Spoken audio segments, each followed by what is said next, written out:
It all begins in the age of great chaos, a place where only brute force dictates law and truth. Walking through this blood-soaked world of martial arts, one figure rises to the pinnacle of military power, the sole conqueror of the entire world. His name is Asura. Mounted on his horse, an old general asks if the MC came all this way just to throw his life away, seeing as his madness hasn't changed a bit. He assures him that no matter how strong he is, it's impossible to stop an army of 100,000 men alone, demanding to know what his scheme is. Showing no concern for the number of enemy soldiers, he questions what a number like that has to do with anything. He warns them that it's precisely because they mess around with those disgusting numbers that they could never defeat him in their entire lives. Enraged by his audacity, the old man accuses the warrior of being completely shameless. He then orders his men to bring him the enemy's head, causing the horde to charge against the man who showed up without a single weapon. At that moment, his power begins to emanate intensely from his fists, proving strong enough to obliterate absolutely everything in his path with a single blow, raising a massive cloud of dust with a force that could easily be called the most powerful of all. Thus, even the greatest masters who ruled that era fell one by one, giving birth to the kingdom of Shura, with the King of Fists unifying the entire land under his rule, standing on the bones of the defeated in year one. During a quiet night in the capital of Manhwa, the full moon illuminates the mountainous scenery surrounding the city. Someone lands on the rocks, congratulating his lord on the conquest. Kneeling on the ground, Manhwa praises the fact that his master defeated all enemies and unified the central plains, assuring him there is nothing left to fear. Tired of the fluff, Assura tells his lackey to get straight to the point and explain why he was summoned to this place. The servant explains that the MC is the only king in history to unify everything using only military power. He's called the greatest king of fists under the heavens, making even the title of God of War an understatement for him these days. Therefore, to match this enormous reputation, he reveals he invited the king there to present him with a secret manual. He guarantees that the only person capable of handling the absurd power of this item is Assura himself. Lured by the idea, the warrior touches the glowing sphere floating on the red pedestal. But soon, drops of blood begin to drip into a strange well just below. Suddenly, several chains of blood shoot out from the well and trap him completely in midair, leaving the man shocked, binding his arms and legs so tightly that escape is impossible. The MC's eyes widen as he remains silent, trying to understand the situation. He strains, angrily trying to break free from the magic chains that bind him. Accompanied by other masters, Manhwa announces that his tyranny ends here, as from this day forward he himself will rule the kingdom, claiming it's useless to try and escape since even the king is powerless against this trap. Staring at the traitor with hatred while being told he should just quietly accept his fate, the warrior begins to shatter the bonds, emitting a powerful dark aura, asking if his former ally has forgotten who he is. Blasting the chains apart for good, the MC declares that he is the mandate of heaven itself, and also destruction incarnate. Desperate at the scene, the traitor retreats and yells for the other masters to get a move on and open the protective barrier. But Assura wastes no time and lunges forward, launching a devastating punch in their direction. His fist completely enveloped in pure violent energy, showing all his fury in a gaze filled with murderous intent. The pressure of the impact is so absurd that it mercilessly sends the traitorous lackey flying backward. However, in a sudden move, the king is trapped again by several blood blades coming from the ground, outraged at falling for the trap again. He's swallowed by a massive explosion of red energy that consumes his body completely. Blood spreads across the stone floor of the altar, reflecting Manhwa's figure. With all the old masters watching the empty spot where the world's strongest king was just eliminated through a dirty ritual, the servants immediately kneel, congratulating the new lord, hailing the white-haired man as the great king of Shura, who accepts his new position with a smug look after completing his plan. And so, Assura's life came to a futile end, until a system window pops up out of nowhere asking if he wants to participate as a player. The message tells the player to hurry up and press the accept button while the screen floats in the darkness. But a brutal punch suddenly shatters the screen of light into pieces. Confused by the sensation, Yuta looks at his own hand, wondering what just happened. Scratching his head, he comments to the little fairy on his shoulder that he felt an incredibly menacing presence just now. Suddenly, his companion screams for him to watch out as a giant red demon attacks from behind out of nowhere. The MC draws his sword in a quick reflex and blocks the monstrous creature's flaming strike. He slides back from the force of the impact while complaining about what a pain this is. The monster begins to charge an infernal breath in its mouth, with a 2-second preparation time indicated by the system. Noticing the accumulated energy glowing brightly, the young man prepares to react quickly. The strategy guide analyzes the area of effect fire magic attack, revealing the damage ranges from 3,000 to 6,000 points. Concentrating magical power into his sword, the analysis of the enemy's skill reaches 85% in search of a defense. Once the analysis hits 100%, the guide creates an automatic counterattack, increasing his fire resistance by 150% for 1 minute and 30 seconds. Taking advantage of this perfect opening, he swings his sword, creating a gigantic arc of light. And he leaps forward, slicing off the creature's arm without hesitation. The strike invokes the holy sword and launches a divine pillar upon the monster, using one of his 10 judgments of the heavens, making the creature roar in pain as it's completely electrocuted by the divine ability. At that moment, a window confirms that the quest was completed successfully by defeating the floor boss of 998. Relieved, Yuta sheathes his weapon, taking a deep breath and commenting that the fight was a close call. Noticing him looking around distractedly, the fairy asks what's wrong and if something happened. She reminds the boy that now only the top of the tower is left for them to finish their journey. Excitedly, she points to the gigantic structure on the horizon and asks him to hurry up and clear it so they can see their families again. Agreeing with the idea, the MC affirms that they really need to press on. He thinks about the fact that it's already been 3 years since he was summoned to this world, running with the sole objective of conquering the tower, finding it strange to feel so restless now that so little is left. Staring into the void, he wonders what could be waiting for them on the other side of all this. Worried by his sudden silence, the fairy calls his name, but the boy remains paralyzed. Slapping himself hard across the face, Kim Yuta tells himself to get it together and focus on what really matters. Asking himself what he's even thinking after coming this far, the MC hears the fairy check if he's okay and agrees to head inside for good. With total confidence that no monster can surpass his stats, the young man focuses on the promise of returning to his original world. But at that exact moment, he steps into the tower's grand final hall, and is immediately surprised by the presence of an entity that appears before him, emanating a fiery aura and glowing eyes. The mysterious being is none other than Asura, who lets out a confused grunt upon noticing the intruders in his space. He wonders what kind of people they are, while the boy and the fairy are frozen in place, unable to react. The little companion gets curious and asks who that random old guy standing in the middle is. Yuta, however, is in denial, unable to believe that a guy with such a human appearance is the game's final boss. Completely ignoring the duo, the martial arts king wonders what hellish place this is, realizing that the sorceress Manhwa really did trap him in another world. At this, the boy concludes that if the enemy can speak normally, he's a monster with advanced intelligence. He warns himself not to let his guard down because of the opponent's simple clothes, since he's still the strongest creature of all. So he decides not to leave anything to chance and to end the fight decisively right from the start, quickly advancing on his target. The old warrior just turns his head, noticing the swift approach without showing any kind of concern. Without hesitation, the swordsman swings his blade with full force, creating a large trail of energy in the air. The heavy blow hits the stone floor, raising a huge cloud of dust from the impact. Announcing aloud that this is the end of the line, the hero lands while observing the result of his sneak attack. A gigantic pillar of light descends from the heavens, consuming the entire area under the fury of the holy sword of Asterion, spending another of his limited judgments. Believing the final enemy is much weaker than he initially imagined, the young man is suddenly called out by the old man from amidst the light. Holding the massive, glowing blade with just his bare fingers, Asura glares menacingly, wanting to know what the kid thinks he's doing.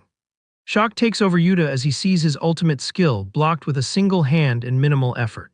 Accepting the reality that the final challenge lives up to its title, he backs away as his strategic guide automatically starts focusing on the target's weakness. As soon as the analysis shows a nearly 88% chance of success, the young man launches another confident slash. But the blade stops dead in the air before the deep, irritated gaze of the king of Shura. He tells the punk to knock it off as the magic system begins to report several critical errors, flashing on a red screen. The probability of victory plummets drastically to a number nearing 0, accompanied by an impact that sends the swordsman flying backward. Panting from the sudden pressure, he admits he's never encountered such an absurd opponent in his entire tower-climbing journey. A colossal red and black aura explodes from Asura's body, consuming the hall and leaving the boy terrified, trying to understand what this creature is. Staring calmly at his prey, the old man tells the kid not to be so scared by that display of power. He makes it clear that he's not in the habit of fighting losers who aren't worth his time. The hero tries to steady himself on the floor, completely confused by the monster's refusal to continue the battle, explaining that the young man's current skill level would make even a single punch from him a waste of motion. Getting straight to what interests him, he asks exactly where he's ended up. A smirk appears on Yuta's face as he thinks he's finally figured out why his attacks and his system guide are failing so badly. He tells himself that this stage required a test of true strength from the very beginning, laughing that he didn't notice the hidden invulnerability trick before. Absolutely certain that he can only deal damage if he proves his true worth by overcoming this system mechanic. Gripping his weapon firmly, the young man arrogantly announces that he's about to prove what he's capable of right now. He immediately activates his special chosen hero skill, raising all his stats to their absolute limit for a limited time. Covered in intense electrical discharges, the boy leaps toward the ceiling, demanding that the old man taste the absolute peak a level window can grant someone. He comes crashing down with a thunderous and deadly slash against the warrior, who remains standing in the same spot. His window floats, displaying a panel with his health and mana points maxed out at 999,000. Observing the luminous frame glowing in the air, Asura reads aloud the strength and agility numbers, both parked at a max of 999. Seized by an instinctual fury, he asks if the boy has the audacity to discuss real strength based on such trivial numbers. Clenching his fist with extreme violence, the king finds it disgusting to have to stare at a blue window to measure ability with fake digits. Completely losing his patience and his interest in figuring out the use of this floating castle. Concentrating a colossal energy in his left hand, he announces he's going to tear everything to pieces and fix the situation, starting with those distorted minds. The MC lets out a war cry, charging forward with the power of his thundering sword at maximum speed. But his opponent simply fires a brutal punch straight at the blue holographic screen, with the clear intention of destroying it first. The crushing impact shatters the magical barrier into thousands of fragments in a blinding flash that dominates the room. The blow passes right through the swordsman's blade and grazes him with an relentless and uncontrollable force, making the boy's eyes widen and his mouth fall open in pure desperation as he feels death pass so close to his face. All the floating panels begin to flicker frantically, reporting critical errors and severe structural damage to the control interface. A colossal blast of energy tears through the tower's stone wall and rips through the clouds in the sky, leaving the young man unable to believe that something so absurd is even possible. Several red warnings appear, announcing an irreversible data recovery failure, resulting in the deletion of all attributes and a total shutdown of the operating system. Amidst the smoke of destruction, the old warrior asks if his opponent has finally realized that true strength can never be measured by artificial metrics. He sentences with a dark gaze that this tiresome little game ends for good right here. The hero collapses to his knees, letting out a muffled groan, unable to support his own body due to the reality check. Crying with a bruised face and now reduced back to level 1, he apologizes for his own failure. He's pulled back to the memories of when he was suddenly summoned to this immense tower 3 long years ago. Deeply lamenting the fact that he climbed all the floors alongside many companions, only to be the sole survivor at the end of the tragedy. Bringing up a conversation from a time when he still had hope, a young Yuta asks the fairy by the campfire if she really thinks they'll go home if they conquer the final floor. Admitting in a tired tone that the more he thinks about it, the weirder it all seems, since they're blindly running into danger with no guarantee of a reward, which would make giving up the more rational choice. Understanding her friend's fear and anguish, Nova readily agrees that their long-awaited return might just be an illusion. However, she prefers to cling to the memory of a fallen former companion, who always said that this path and all the fights had a greater purpose. Smiling warmly, she comforts the young man, assuring him that his entire arduous journey would certainly have a significant meaning in the end. Suddenly yanked back to the cold floor of reality, Asura's sentence about the end of the numbers game echoes in his shattered mind. The young man gives in completely and weakens, letting his arms fall to the floor without any will to react. With a broken smile and eyes flooded with bitter tears, the former level 1 hero whispers to himself that he was completely wrong. Dragging himself desperately across the stone ruins, he raises a trembling arm begging for his status window to appear. He also calls for the inventory tab and the quests in a pathetic attempt to reclaim the only thing that gave him value. Desperation takes over his expression as he realizes the interface isn't obeying his commands, screaming at the top of his lungs for a restart, deeming this unacceptable.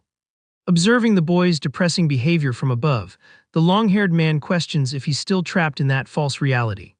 Smiling with a silent cruelty, the king warns that those disgusting glowing windows will never exist again. Curled up, trembling from head to toe, Yuta clasps his hands, quietly begging for his life to be spared. Turning his back on the loser indifferently, the invincible warrior reinforces that he finds no pleasure in dirtying his hands with someone unworthy of receiving his fists. The martial arts king crouches down near the boy, demanding he answer right now what this place is. He wants to know what he needs to do if he wants to return to his original world. Huddled on the floor and still terrified, Kim Yuta hesitates and confesses that he has no idea how to get back home either.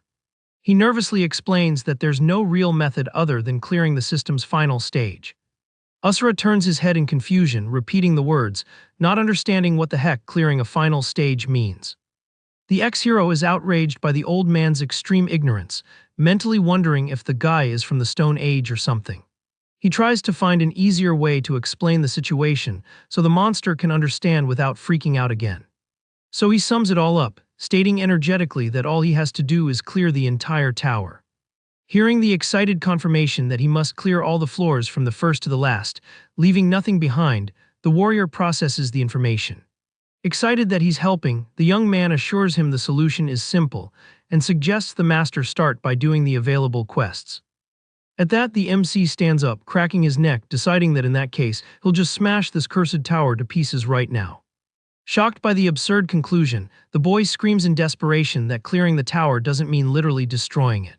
Completely ignoring the warnings, Asura unleashes an absurd amount of flaming energy that explodes from his body, illuminating the entire shattered hall. A cataclysmic impact hits the entire structure from the outside, shattering the massive stone construction as if it were glass.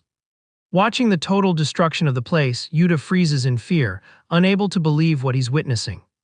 Desperate as the environment crumbles, the swordsman questions why the old man is ruining a perfect tower for no apparent reason.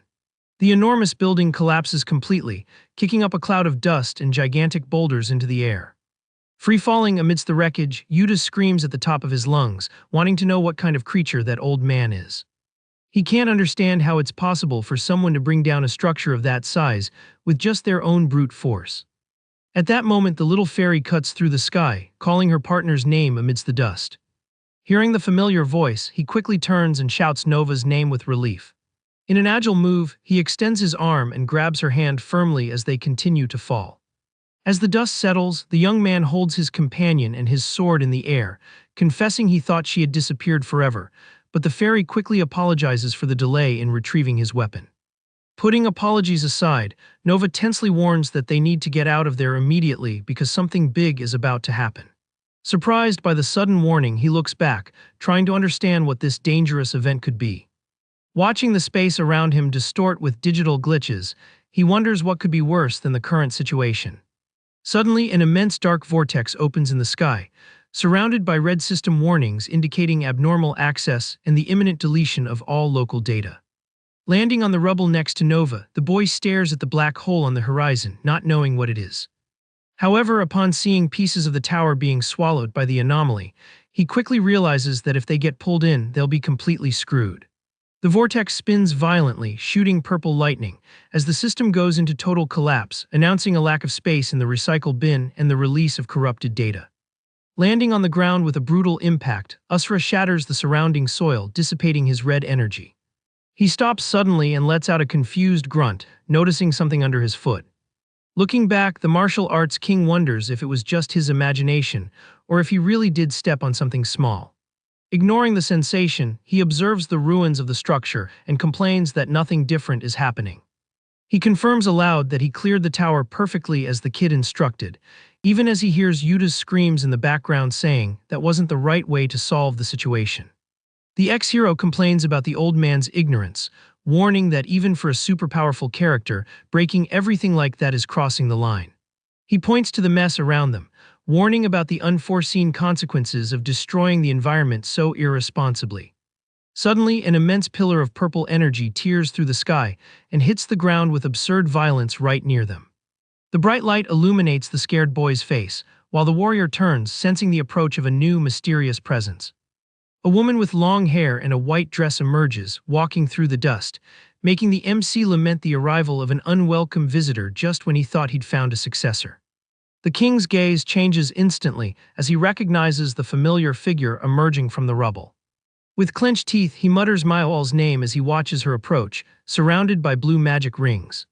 The woman stops and looks him up and down, identifying him as the rude brat who just destroyed her precious tower. Hearing that voice brings all the warriors' accumulated fury back to the surface in an instant. Charging at her like a meteor engulfed in red fire, he roars indignantly that she was hiding there and questions how she had the audacity to do that to him. Without showing the slightest concern for the furious attack, the woman just calmly raises her hand. A gigantic crimson energy barrier explodes from the ground, blocking the king's frontal assault and creating a devastating shockwave. Watching the scene from afar, Yuta screams for the master, completely in shock at the impenetrable defense. On the other side of the magical barrier, Maiwal pressures her opponent and coldly asks if he didn't hear what she just said. She insists on her original question to confirm if he was really the one responsible for bringing the structure down. Trembling with fear, the boy finds it impossible for someone to stop the old monster with a single blow, wondering internally if this woman is the so-called Asura. He connects the dots quickly, concluding that this divine figure must be the same one Nova was talking about before the fall. With his fingers digging into the earth, marking the ground from the force applied, Asura carefully analyzes the barrier's resistance. Slowly rising, he notes that the opponent before him is clearly different from the traitor he once knew. He remembers that his former servant never used any kind of strange power similar to that glowing shield. However, fed up with the situation, he cracks an insane smile and accuses the woman of being responsible for creating this cursed numbers game. Hearing the mention of the tower's rules, the young man interrupts, sweating coldly, and tries to justify himself by saying he did everything they asked and cleared the stages properly.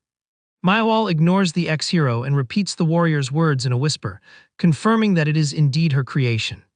With his fist enveloped in pure destructive power, the MC tells her to shut up and send him back to his original kingdom immediately. Faced with the aggressive demand, the mysterious woman just closes her eyes and lets out a restrained laugh through her nose. The low laugh soon turns into a scandalous cackle, with the woman finding the warrior's posture incredibly amusing.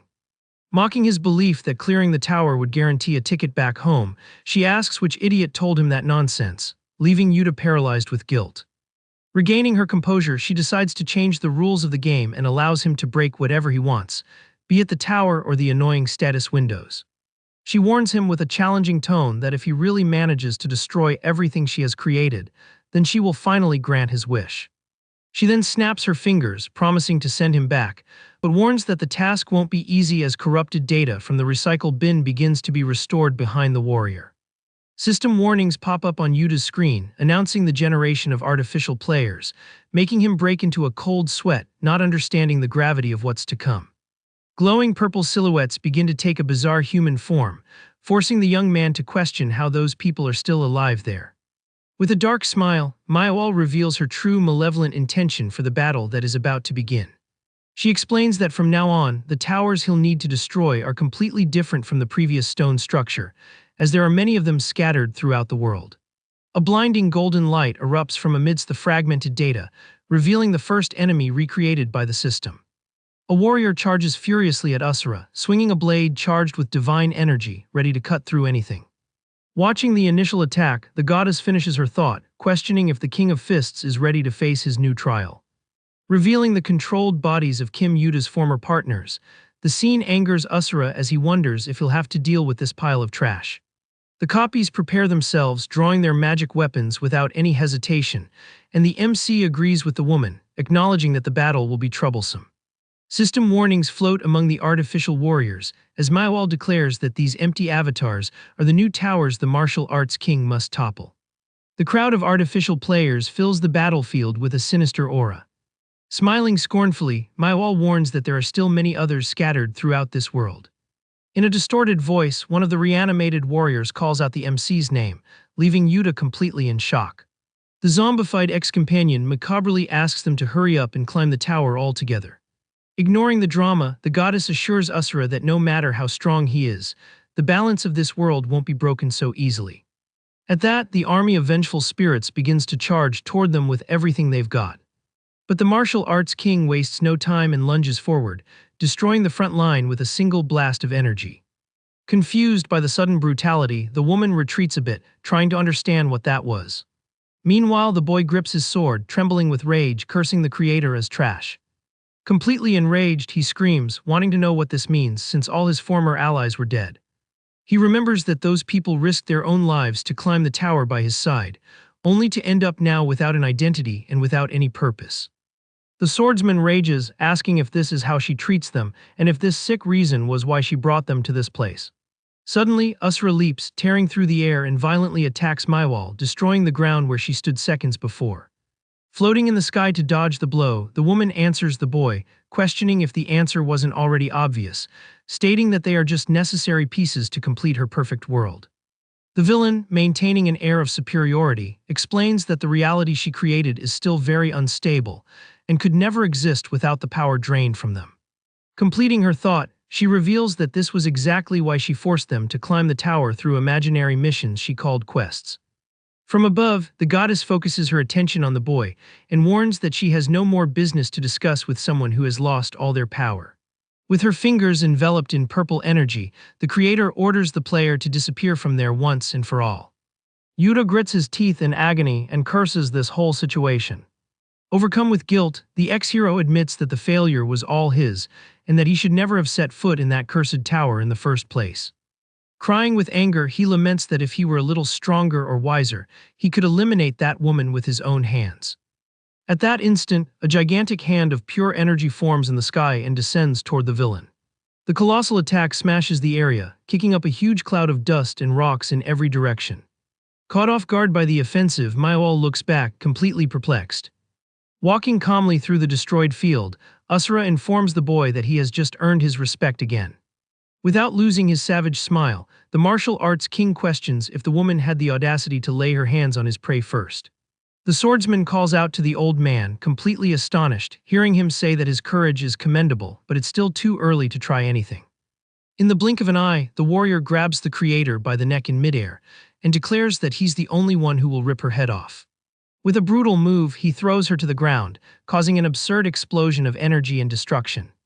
Finishing the sentence with a sadistic and smug look, the MC affirms that he'll be the one to do it. Even while being choked, Manhwa finds it impressive that he can use that level of strength without relying on a system. However, she fires a point-blank blast of purple magic to break free, warning that she won't allow this power to run wild as it pleases.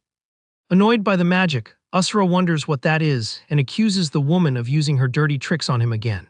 A huge magic circle appears under the warrior's feet, while the goddess ironically asks him to conquer all the towers in this world. Staring down at her target with superiority, she guarantees that she will be waiting for him in the highest place of all. Unable to avoid it, the king is consumed by the purple beam of light that quickly whisks him away from the location. The image of the real Manhwa from the past crosses Asura's mind, remembering when she asked him to conquer all the nations of the world. Standing in the middle of the ruins right after the villain's disappearance, he notes that no matter how much he analyzes it, that creator really does look a lot like his old lackey. Angry at her escape, the warrior questions why the sorceress sent him to a place like this of all places. Far away, one of the corrupted avatars charges furiously at Yuta, delivering a sword strike. The boy blocks the attack with difficulty and is pushed back by the undead's pressure. In desperation, the swordsman shouts his companions' names, asking if they don't recognize him anymore. The little fairy appears floating by and warns that it's useless, assuring him that even if they recognize his face, their actions are just remnants of empty memories from the past. Unable to process the definitive loss, the boy stammers, feeling the weight of reality crush his hope. Suddenly, Asura grabs the ex-hero by the collar of his shirt and pulls him back, wanting to know what the kid is doing. Destroying one of the enemies with pure brute force, the old warrior warns that they have no time to waste fighting such trivial things. Soon after, he tells the kid to hurry up and guide him without delay to where those cursed towers are. But the young man asks him to wait a bit, insisting that those people are still his former battle allies. Staring sternly at the boy, the king questions if those abominations really look like companions to him. Making the situation crystal clear, Asura points to the mob and states that they are nothing more than vengeful spirits of the dead, concluding that no matter how much the swordsman clings to them, nothing will change. Turning his back to leave, the master says that if he cares so much, he can spend the rest of his life playing with ghosts, because he himself is going after that woman alone. At that moment, several zombies leap through the air, trying to ambush the MC from behind. Dodging effortlessly, the king delivers a sequence of agile blows, crushing the first ones that approach. With his patience at its limit, he complains about the fact that those damned ghosts have the audacity to block the path of the king himself. Preparing his combat stance, Asura assumes he's too busy and decides he's going to blow them all up at once. The warrior then builds momentum and fires the main punch of his legendary martial style with all his might. However, the blow barely kicks up dust and doesn't cause the devastating impact he planned to execute. Shocked by his own body, the MC realizes he can't feel any internal energy flowing and wonders if the goddess somehow sealed his dantian. Instead of getting angry, he covers his face, laughing insanely, finding the whole situation incredibly interesting that she would dare to test him in such a way. Charging into the sea of dead players, he guarantees that no matter what the villain does, she will never be able to stop him, even if he has to fight without his precious martial arts. Resorting to a straight-up brawl, the old man enters the crowd, striking each target with pure physical talent. With violent kicks sending bodies flying, Asura makes a point of reaffirming that he is the strongest human being of all. Cracking his knuckles in a fighting stance, he smiles confidently and announces that it's finally time to let loose a little. With immense brutality, he continues to throw dozens of enemies into the air, creating a true unarmed massacre. Watching the combat from afar, Yuta swallows hard and agrees that the old man is indeed a monster for being able to face an entire army of players alone. However, anguish fills the young man's gaze as he notices a very important detail in the midst of the chaos. He realizes that purple portals keep bringing the dead back, concluding that the copies never stop reviving. Worried about his battle partner's stamina, the ex-hero grips his sword, knowing that if the fight never ends, the old man will succumb to exhaustion, feeling the need to go and help. Hurriedly flying in front of her friend, the little fairy tells him to calm down immediately. His companion tries to talk some sense into him, warning that trying to use the holy sword with zeroed-out stats will cause his body to completely collapse and die for good. The boy admits he's well aware of the risks, but feels that if he just stands by and does nothing, things will only get worse. At that moment, the corrupted voice of a girl begs the swordsman to go climb the tower with them, revealing the macabre face of a former ally. But before the boy suffers more psychological damage, Asura smashes the ghost's head directly into the stone ground without the slightest mercy. Feeling the fury burn through his tears, Kim Yuta decides he can't hesitate there, or he'll never be able to avenge the memory of his fallen friends. With his decision made, he stares at the horizon alongside Nova, vowing to find the woman responsible for all this destruction no matter what happens. Desperate with the horde of undead attacking from all sides, Yuta calls out to the old warrior amidst the chaos, assuring his battle partner that he can easily take the hits without even needing to dodge. Finding that vocabulary strange, Asura tells the insolent brat to keep drawing their attention like that, even though he doesn't understand what the heck aggro means. At that, he delivers a devastating punch that crushes the face of one of the enemies, warning the boy that he has no right to give him orders. Taking advantage of the perfect opening, the ex-hero celebrates the fact that all the monsters are completely focused on the master of martial arts. Leaping high into the air, the swordsman realizes this is the opportunity he needed to act. He faces his former corrupted allies waiting for him below with their weapons in hand. With tears streaming down his bruised face, the young man apologizes to his old companions for the decision he had to make. He then concentrates all his remaining magic into the blade, vowing to avenge all of their deaths no matter what happens.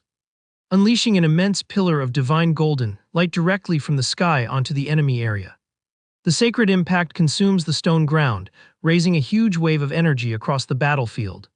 Watching the destruction from afar, the king of Shura lets out an impressed whistle at the brat's audacity. The boy collapses to his knees on the ground, completely exhausted and panting, hearing the old man approach and praise his usefulness in combat. Trying to catch his breath, leaning on his own sword, Yuta asks the master to remember just one detail, stating seriously and determinedly that he will be the one to kill that woman in the end. Grabbing the boy by the collar of his shirt without any warning, Asura lifts him off the ground as if he weighed nothing. Letting out a loud laugh, he calls the young man dust and finds it absurd that he's received orders twice in a row. With the swordsman completely powerless to react, the warrior decides he'll reward him just for finding his attitude amusing. Carrying the brat under his arm with no effort at all, he promises to give him the chance to kill the creator if the young man manages to become stronger than him. He warns as they walk toward a gigantic mountainous landscape that he will be eagerly awaiting that day. Elsewhere far away, a heavy boot steps firmly on the stones. A sinister figure wearing a horned bone mask and fur clothes observes the horizon from a clifftop. The corrupted purple energy of the system glows brightly through the darkness of the animal skull. Meanwhile, in a remote valley surrounded by immense mountains, the MC finds himself meditating peacefully under a violent waterfall to focus his mind. Keeping his attention sharp on the force of nature around him, he endures the crushing weight of the water falling ceaselessly on his bare shoulders. Suddenly, the warrior throws a punch, parting the waters in two, and confirms that, as expected, he still can't feel any power flowing through his body. With that, the king finds it incredibly interesting and extremely bold that the goddess sealed his dantian. However, recognizing the gravity of the current situation, the warrior admits that he has no choice but to take a drastic measure. Approaching the young man who is resting sprawled on the ground, Asura asks how long he plans to lie there and gives him a good kick. The blow sends the ex-hero flying with such violence that he smashes his back against the rocks of the scenery. Leaping from the wreckage with his sword in hand, Yuta curses the old man, calling him a muscle-bound gorilla, and deduces that he has finally revealed his true evil intentions. Preparing his fists, the martial arts king concludes that the stubborn brat still hasn't come to his senses, accepting a second round with him. He soon sighs, tired, wanting to know if the boy really has a death wish, explaining that he doesn't have time to play fight since he needs to hurry up and destroy those cursed towers.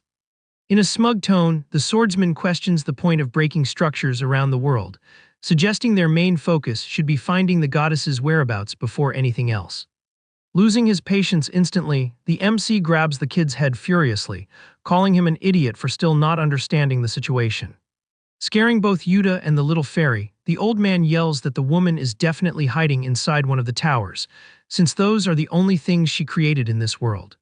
Showing his true insanity, he guarantees that if he smashes every single one of those cursed structures, he'll be able to track her down and kill her without fail.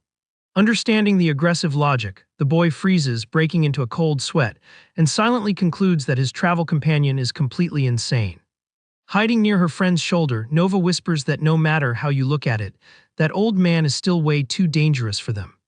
Desperate, she remembers that the monster broke their attribute window just on a whim, fearing what might happen if they continue traveling together. But the warrior notices the conspiracy and threateningly asks what the heck the two of them are whispering about, making the pair jump in fright. Turning his face away indifferently, Asura clarifies that he doesn't want to travel with them by choice, only admitting that the boy's sword skills seem a little useful. Leaving the young man surprised as he reminds him that, in the end, they both have the same goal of capturing that woman. Staring at the duo analytically, the old man warns that with their weak and fragile bodies, they'll never be able to defeat her. Full of confidence, the warrior decides that from this exact moment on, he will train and strengthen their bodies himself, once and for all. After a long period of walking, the master's feet finally stop as he declares that they have arrived at their destination. Observing the pale, corrupted figure from a distance, he confirms that this is indeed one of the towers created by the goddess. The king genuinely praises the fact that his disciple has grown remarkably in just a few days. Emanating a dark aura, he guarantees that with her current physical condition, the student will finally be a little bit useful during combat. Hearing this, an incredibly muscular warrior with gray hair thanks the master with a respectful bow. Patting the giant creature on the shoulder, Asura acknowledges the student's raw talent, who modestly responds by giving all credit to the miraculous teachings received. Looking around, the old man questions the brat's whereabouts, finding it absurd that the swordsman's performance is much worse than his own subordinates. At that, they find Yuta dragging himself across the forest floor, completely wrecked, announcing with a failing voice that he's coming. Using his own sword as a cane, he's so exhausted, the boy curses those lunatics under his breath, asking them to wait a bit. He recalls the absurd suffering of having to run while carrying a gigantic tree trunk on his back, feeling like he was in a real military torture camp. Focusing his attention on Nova's buff and unrecognizable figure, the ex-hero is shocked, questioning what in the world they injected into her to change so much, admitting he can't take it anymore. Collapsing face first into the dirt pathetically, the young man warns that it's physically impossible to take another single step. The master expresses his contempt for the boy's lack of stamina, as he could barely keep up. Staring at the strange structure in front of him, Asura finds the look of this place extremely bizarre and even more grotesque than the previous castle. The muscular apprentice soon asks if they are going to invade the place already, noticing there's no opening that looks like an entrance. Sarcastically, the king assures his dedicated disciple that there's no need to look for a door. Clenching his fists with determination, he decrees that the only thing they need to do is smash that cursed tower into 1,000 pieces at once.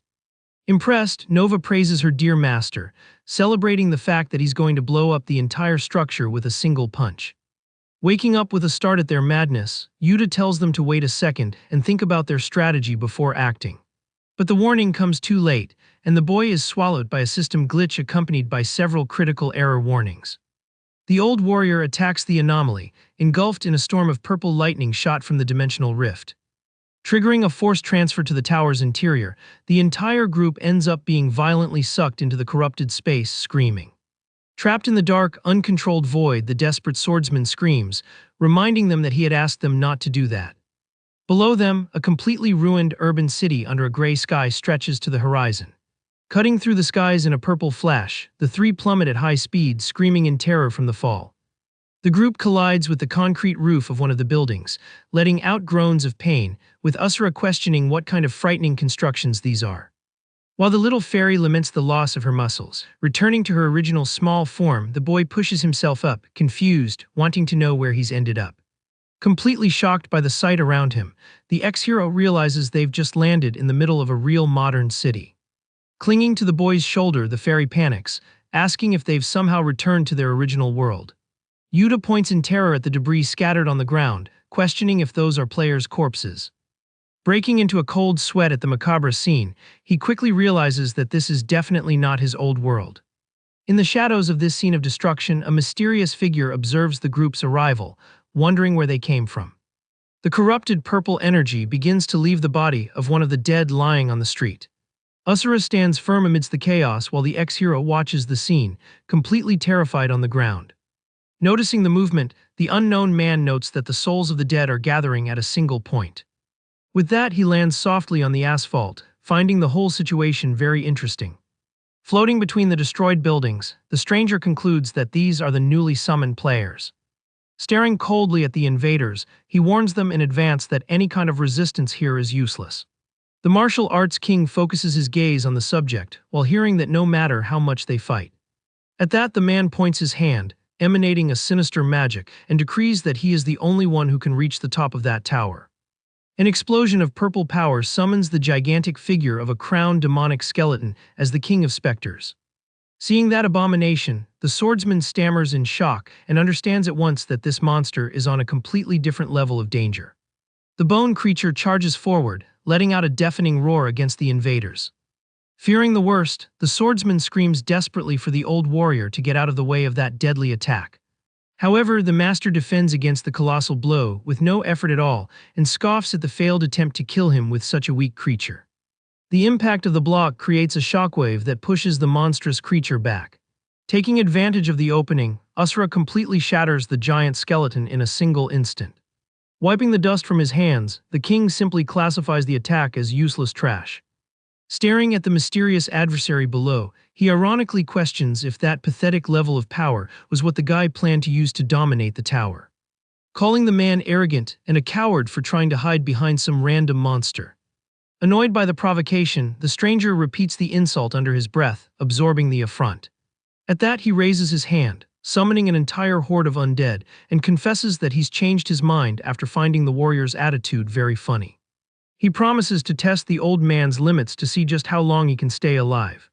The legion of corrupted creatures runs furiously through the streets toward the target. Hearing that absurd proposal, the master faces the challenge with an intimidating posture. Preparing his fighting stance, the MC considers it audacious for such an insignificant being to want to put him to the test. So he launches himself toward the horde, announcing that he too will test his own power as the absolute king. The man in the coat observes the suicidal approach, completely focused on the flow of energy. Magical chains shoot out from among the specters, crossing the air toward the target. Asura ends up being bound by his limbs, confused by the sudden trick. Taking advantage of the immobilization, a monstrous beast that looks like a giant werewolf leaps to devour the warrior. The monster hits the ground violently, destroying the surrounding stones. Opening its enormous jaws, the creature tries to rip into the enemy's flesh without mercy. But the master simply holds the beast's mouth with his bare hands and says that it's just tickling him. Maintaining his cold expression, the mysterious adversary conjures another summoning spell through his interface. Immediately, an entire army of bone soldiers appears, surrounding the old man from all possible sides. The king calmly lifts his boot, ignoring the chaos around him. With a single devastating stomp on the ground, he generates an impact storm that sweeps the entire horde away. Without losing momentum, he lands a direct punch to the face of the muscular monster left nearby. The blow sends the abomination flying with such force that its body sinks straight into the building's concrete wall. Frustrated, the man uses another ability, summoning a chained specter that emerges from the shadows on the ground. Gigantic purple fingers envelop the warrior's body and crush him as he lets out a murmur of boredom. Breaking through the magic in the blink of an eye, the MC leaves his opponent completely baffled as to how that's possible. Analyzing the enemy from afar, the stranger notices that the old man has no system status or registered abilities. Intrigued, he wonders how a guy like that can possess such absurd physical strength. Drawing a glowing sword, the man assumes his combat stance. Determined to solve the mystery, he announces that he doesn't need answers since he'll just absorb the adversary's soul to find out everything himself. Using his ultimate authority, the Mark of Death, he fires a pillar of annihilating energy at the target. The shockwave sweeps through the street as Yuta tries to shield the fairy from the brutal impact. Terrified by what he just saw, the boy notes that this guy is managing to go toe-to-toe with the master in a direct clash. Pushed back by the gust of wind, the swordsman tries to understand the true identity of this man with insane powers. Trembling with dread, Nova begs her friend to flee the place immediately. She guarantees she can feel the enemy's aura and that he is definitely not a normal player anymore. The fairy explains in desperation that this guy has the exact same dark energy as the goddess Ashua. The wind dissipates the cloud of smoke, revealing the absolute destruction of the battlefield. Walking through the wreckage, the mysterious man concludes that he has finally found the last soul he needed. Sighing with relief for having solved the most troublesome part, he declares that his contract with the deity is complete. With his absorption ability activated, the system interface labels the subject as an unknown player. Satisfied with the guaranteed victory, the man announces that he will make good use of the power he has just reaped. Suddenly, Asura emerges unscathed from the destruction, lunging at the enemy in a deadly leap. Stopping face to face with his adversary, the warrior asks if the goddess mentioned is the same cursed woman who sealed his power. The man reacts with surprise, finding it extremely convenient that the old man is also hunting the same deity. Lacking any patience, the king warns that if the unlucky fellow doesn't want to die right here, he better start telling the truth. The mysterious player scoffs at the situation, admitting that the last target wasn't going to be taken down so easily. Energy swords begin to float around the man as he warns the old guy not to be fooled by his temporary advantage. Pointing the magical blades, the subject guarantees that he won't be the one losing his life inside this tower. A rain of brilliant slashes cuts through the air toward the master of martial arts. However, Asura stops the tip of the sword with his own fingers without showing a hint of effort. The MC simply crushes the magic weapon in his own hand, nullifying the attack instantly. Seeing his technique destroyed so brutally, the stranger feels the real danger of this fighter. Immediately, the warrior counterattacks, firing a beam of pure physical pressure that tears through the asphalt. The player defends against the shock with difficulty, panting and admitting that the enemy's brute force is completely irrational. Assuming a stance with his purple sword, he confesses that he can no longer deny the old man's strength and promises to face him seriously from this moment on. The mysterious player decides to stop messing around and activates the authority of the Death King's armor, immediately being enveloped in an intense purple energy. Without wasting time, the two clash violently in a direct confrontation between the magic sword and bare fists. Finding the attempt amusing, the martial arts king blocks the sharp blows using only his hands while cracking a savage smile. Annoyed by the resistance, the adversary launches a sequence of energy slashes, challenging the master to deal with it. But Asura simply deflects the purple assault with a single arm movement, nullifying the impact without suffering a single scratch. Maintaining his mockery, he provocatively asks if that's all the brat has to offer. Charging forward again with the glowing blade, the necromancer guarantees that he's far from finished. The continuous collision between the two generates a true whirlwind of destruction that tears the air around them. Dodging the blows with ease, the MC agrees with the subject, stating that they really aren't finished. Then he applies an overwhelming force to make the abysmal power difference between them crystal clear. The monstrous impact generates a colossal explosion that devastates what's left of the street in a blinding flash. Amidst the smoke and rubble, the mysterious player tries to catch his breath while letting out a panting laugh. With a convinced smile on his bruised face, he admits that the old man is incredibly strong, at least for now. Suddenly changing the subject, he announces that he's going to tell the group a little secret. Reminding them that Asura was hunting the goddess Esua, the subject reveals that it was she who gave him control of this tower. However, the enemy laments the fact that he still hasn't managed to obtain full authority over the location for good. Explaining the situation, he reports that he made a contract with the deity, promising to offer 10,000 player souls in exchange for being reborn as the structure's true heir. With a maniacal smile on his face, he uses his purple magic to pull Nova, celebrating that he has finally captured the last missing piece. Overcome with desperation, Yuta screams the little fairy's name, not understanding when the adversary caught her. Filled with hatred for his kidnapped companion, the swordsman charges furiously with his weapon in hand, demanding to know what the bastard did to her. But one of the muscular monsters intercepts the boy in midair, while the necromancer tells the little fish not to meddle. The undead brutally smashes the young man's body against the concrete, drawing an agonizing groan of pain from him.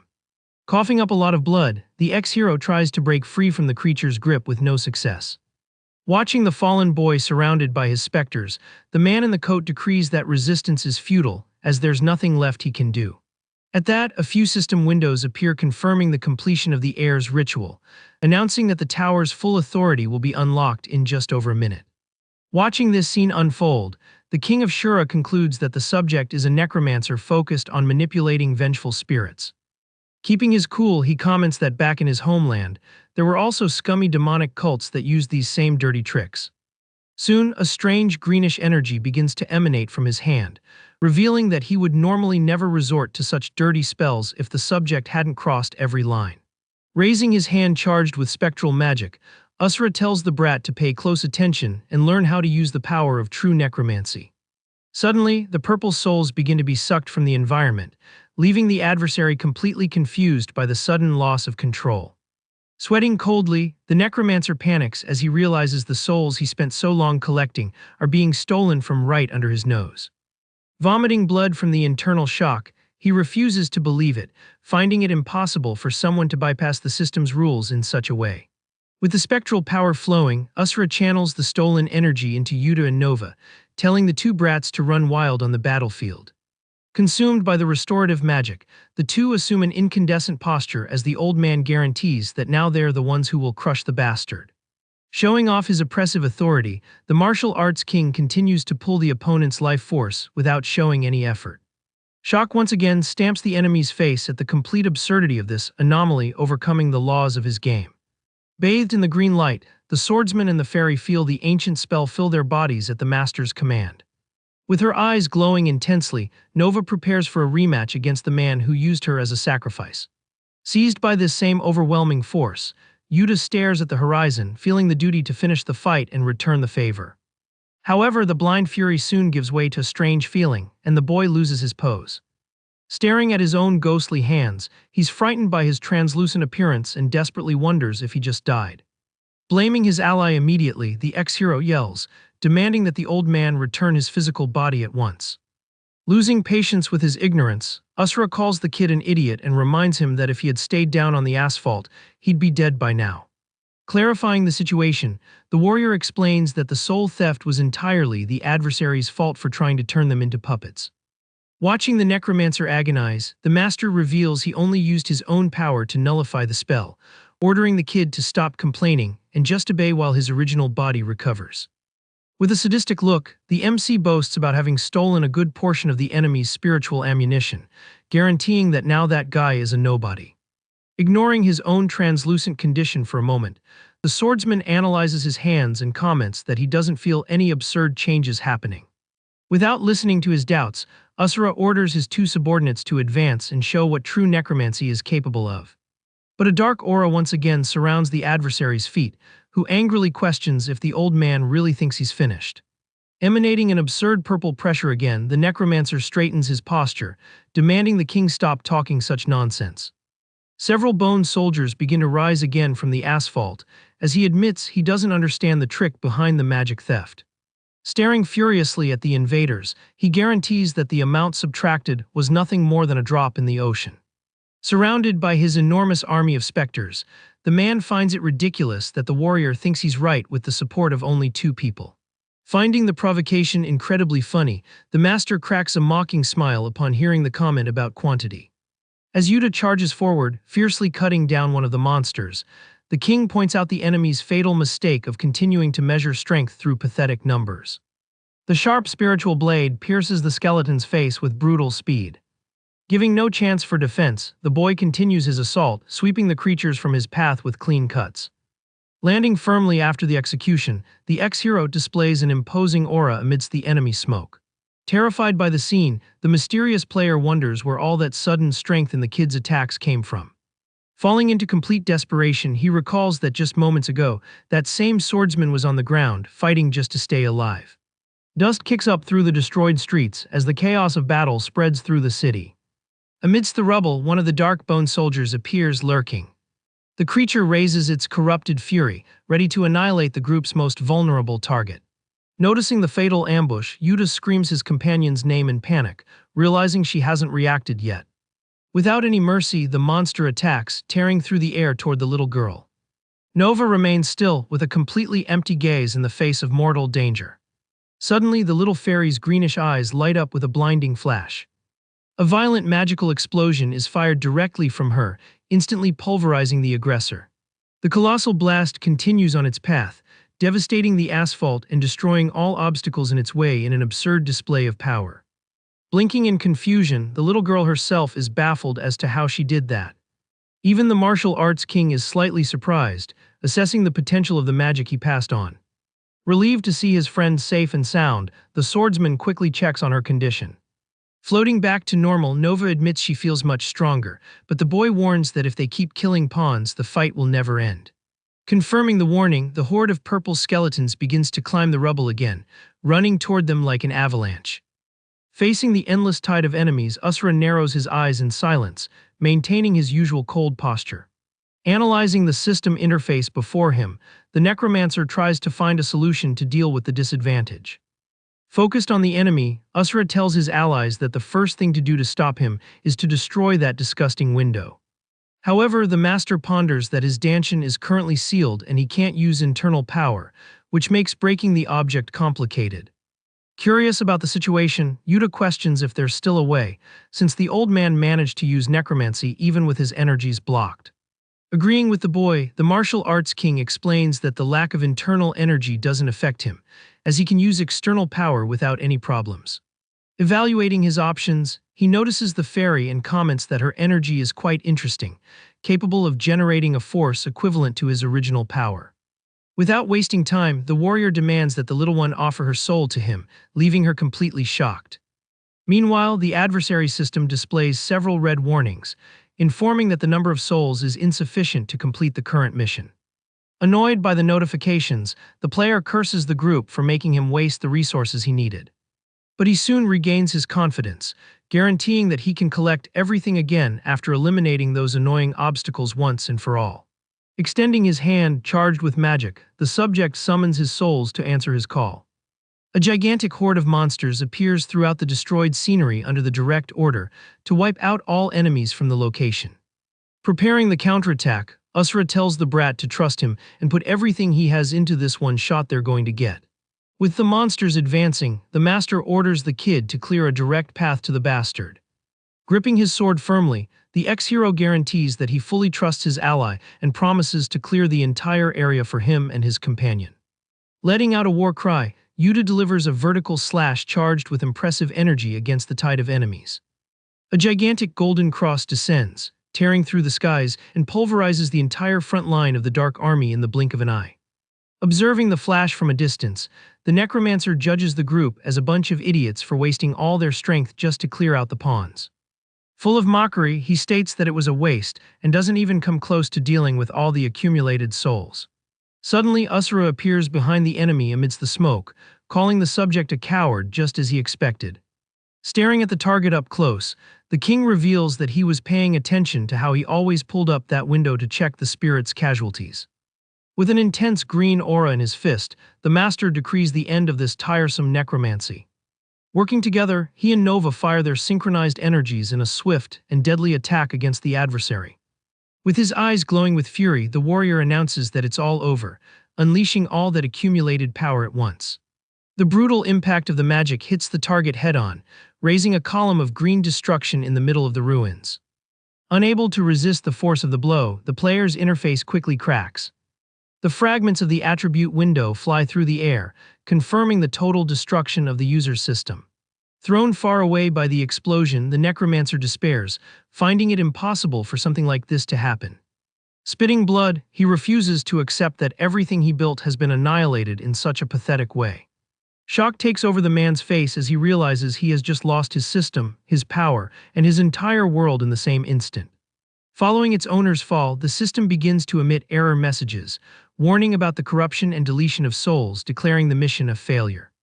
On the rubble-covered ground, the ex-hero lets out a low groan as he tries to recover from the excessive effort. Slowly getting up from the asphalt, the boy checks his own hands and realizes with relief that he's finally back in his physical body. With his wounds completely healed, he observes his restored skin, feeling the vigor return just as the old man said. Surprised by the accuracy of the facts, the swordsman questions what kind of mysterious being his ally is. Admiring Asura's imposing posture before the fallen enemy, the young man wonders where the limits of his strength lie. Grabbing his own head in despair, the defeated player screams incessantly, refusing to face reality. Overcome by panic, he begs for it to be a lie, unable to accept that his journey ends this way. Shifting the blame, the subject points furiously at the master, stating that it's entirely his fault that everything went wrong. With a crazed look, the necromancer declares that he just lost the only chance he had to save his own world from annihilation. At that moment, memories of his past flood back, revealing innocent people fleeing in terror through the streets amidst the chaos. Back then, the subject was just a normal young man who witnessed the horror begin without understanding anything that was happening. Numerous purple dimensional portals suddenly appeared in the city sky, bringing the beginning of the end. Watching the invasion happen right in front of him, he froze in fear at the drastic change in his reality. Soon the buildings began to collapse as explosions engulfed the urban scenery, leaving a trail of dust and destruction everywhere. Frightened civilians tried to hide in the rubble in the futile hope of surviving the dimensional massacre. Innocent people were thrown through the air like dolls under the relentless force of the invading creatures. Amidst the hell on earth, the young man fell to his knees, surrounded by the ruins of the place he once called home. The trauma of that sight deeply marked the boy, leaving only a dark void in his mind. It was then that an illuminated deity appeared, offering a system window, transforming him into the player he is today. Back in the present, Yuta listens to the outburst, not quite understanding the reason for this whole story about the end of the world. Confused by the account, the swordsman questions if the enemy wasn't just another player from another dimension like them. With a hand on his injured shoulder, the man explains that as soon as he became a player, his planet was already being swallowed by a wave of monsters. Adopting a melancholic look, he confesses that his only intention was to find a way to use his new power to reverse the tragedy. Entirely focused on this desire for protection, the young man climbed to the top of the tower where he discovered a fundamental truth. The memory shows the moment he held a glowing sphere, while being informed that conquerors gain the ability to create a new world. Absorbing the impressive information, the ex-hero repeats the phrase, trying to process the weight of such a grand prize. The fallen player agrees and states that his grand plan was to recreate his intact homeland before the invasion within that very structure. Exalted, he swears he only wanted the strength necessary to rescue everyone and ensure that no one else had to suffer. Clenching his fist with great anger at his failure, the subject begins to justify his cruel actions. Unloading his frustration, the necromancer yells that the old man ruined everything, as the mission would have already been completed if not for his meddling. But the king of Shura cuts the drama short immediately, telling the coward to stop making lame excuses. At that, the warrior takes a step forward and questions why the subject fled during the invasion if his goal was to protect those people, proving the falsehood of his plan. Maintaining his severe tone, Asura ridicules the idea of recreating a planet, depending on a pathetic numbers game that he calls power. From above, the master points out the idiocy of trying to build a copy of his reality within the walls of a closed tower. With the adversary paralyzed, staring at his feet, the MC warns that grief has made him forget the truth and decides to set the record straight. Without any mercy in his words, he decrees that the enemy only wanted to escape his own weakness and play hero in a favorable setting. Hit squarely by the harsh reality, the man loses his mind and yells at the old man to shut up. Driven by irrational anger, the player charges forward in a last desperate attack, concentrating the rest of his purple magic in his hand. However, the king intercepts the charge with a simple, direct punch to the subject's face, crushing his resistance with ease. The brute force of the impact sends the defeated man flying backward, generating a shockwave of air across the destroyed asphalt. Lying on the ground and coughing up blood, the necromancer still denies the accusations, muttering deliriously that his will to save everyone was genuine. But his own memory contradicts him, recalling the exact moment the goddess congratulated him for clearing all the past floors. On that same occasion, the deity offered him the chance to be sent back to his world moments before the destruction so he could fight against the real invasion. Faced with this crucial choice, the young man's eyes widened, feeling the weight of having to face the real danger once again. In the revealed memory, the goddess offers a special mission for the player to inherit the tower's power and recreate his world within it. Maintaining an unshakable posture, the deity peacefully asks the young man to make his final choice. She then explains that he can either return to his homeland and face the wave of monsters in an endless war, or become the savior by creating the perfect world under her domain. Shadows cover the subject's face as he murmurs his answer in a low voice, finally making his decision. Determined, the necromancer declares that he will accept the offer to inherit control of the structure to ensure the salvation of his own world. Back in the present, the system fires countless red alerts, warning that the tower is collapsing and all data will be completely erased. Frightened by the strong tremors, Nova asks what's happening while Yuta panics, noticing the imminent collapse of the scenery. Searching for an exit, the boy quickly asks the martial arts king what they should do, but the defeated enemy interrupts the conversation, mentioning something the creator told him in the past. Completely surprised by the unexpected remark, the two allies look toward the man lying on the ground. Enveloped in a fluctuating purple energy, the former lord of the tower reveals that all structures in that world eventually converge into a single path. The ex-hero listens intently as the subject admits he doesn't clearly know what the deity meant by this single route. However, the player supposes that reaching the end of this mysterious path will allow for a direct encounter with the goddess Eshu herself. With his gaze focused on the MC, the man advises the group to seek this trail if they truly want to find the one responsible for all this. Not understanding the intention of this help, the young man wants to know the meaning of this path and the reason he's giving away such an important tip out of nowhere. Accepting the weight of his failure, the necromancer confesses that he just remembered something he tried to ignore for a long time, and that now he finally understands the truth. In a bitter tone, the fallen adversary admits that the muscular man was right, and that he was just a coward running from harsh reality to play hero. The subject supports his body on the rubble, acknowledging that this confession doesn't change his past actions, confirming that he gave up on returning to his true home. Showing conformity with his own end, he states that there is no longer any reason to continue living in this empty world. At that moment, a dimensional portal opens in the scenery, and the man warns that the exit must be right behind them, telling the group to flee quickly before everything collapses for good. Understanding the situation, Asura replies that his cowardly choices didn't make the young man pathetic, and respects his decision to stay behind. Walking toward the glowing passage, the master guarantees that he will consider the necromancer's part when he finally finds and crushes the woman responsible for this. Uncomfortable with the cold farewell, Yuta panics and insists that the defeated enemy can join the group in their search for the goddess. Casting an intimidating glance over his shoulder, the warrior tells the brat to shut up, as this was a life-or-death battle where the adversary lost. Standing before the spatial rift, the older man decrees that the greatest mercy the victor can offer is to allow the defeated to choose their own place to pass on.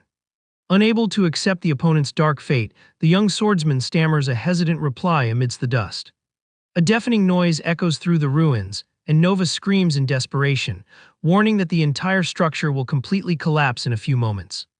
Gritting his teeth in frustration, the boy agrees with the fairy but hesitates to leave the place like that. Acting on impulse, he quickly rushes forward and grabs the necromancer's injured body, stating aloud that he can't just give up on someone's life. The little magic companion's eyes widen, completely shocked by her ally's reckless action. Being carried through the wreckage, the player asks what the kid is doing, reminding him that he no longer has any power or purpose to continue. Demotivated, the injured man insists that even if he leaves the tower this way, there's no reason to continue existing. Holding the subject firmly, Yuta guarantees that reasons to live will naturally come back as he keeps moving forward. The sincere words leave the player in silence as he processes the shock of this unexpected rescue. Running at full speed toward the portal, the boy hears the rescued man ask his name and complains irritably about the inopportune moment for that. Without slowing down, he shouts that his name is Kim Yuta and curses the subject, calling him an idiot, asking if he's satisfied with the answer now. A faint laugh escapes the necromancer's lips, who comments that he finds his savior's name quite unusual. Dodging the heavy debris falling from the ceiling, the hero returns the question, demanding the adversary's identity after all that small talk. With a serene expression on his face, illuminated by the magic of the exit, the player finally introduces himself as Lee Chanwoo, admitting his name is nothing impressive and making one last request. Suddenly, Chanwoo materializes a glowing sphere of energy and places it in the boy's hands, imploring him to use that power in the right place. Surprise takes over Yuta, who tells the man to get that magic away immediately, not understanding why he's receiving something like that out of nowhere. But the necromancer breaks free and stays behind, enveloped in a mystical aura, explaining that his body can't maintain itself without the system's strength and would disappear anyway. Looking up calmly as his physical form begins to disintegrate, the subject leaves a final warning for the young man not to forget to return to his own world.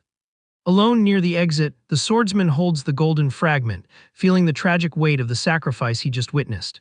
Ignoring the pain of the moment, the system's warning boxes confirm the last second remaining before the total data wipe and the final collapse of the scenery. The immense floating structure is reduced to mere holographic codes until it disappears from the sky, marking the complete annihilation of Tower number 312. Far away, the goddess Asura watches the end of the scene, sitting comfortably on her imposing throne under a mysterious light. A contemplative silence fills the environment as the deity's face remains partially hidden by the shadows of the place. Soon, a wicked expression dominates the woman's features, as she celebrates the fall of another tower and ironically encourages the player without attributes to keep up the effort. Now outside the destroyed domain, the breeze hits Yuta's face as he observes the void on the horizon, confirming that everything has truly vanished.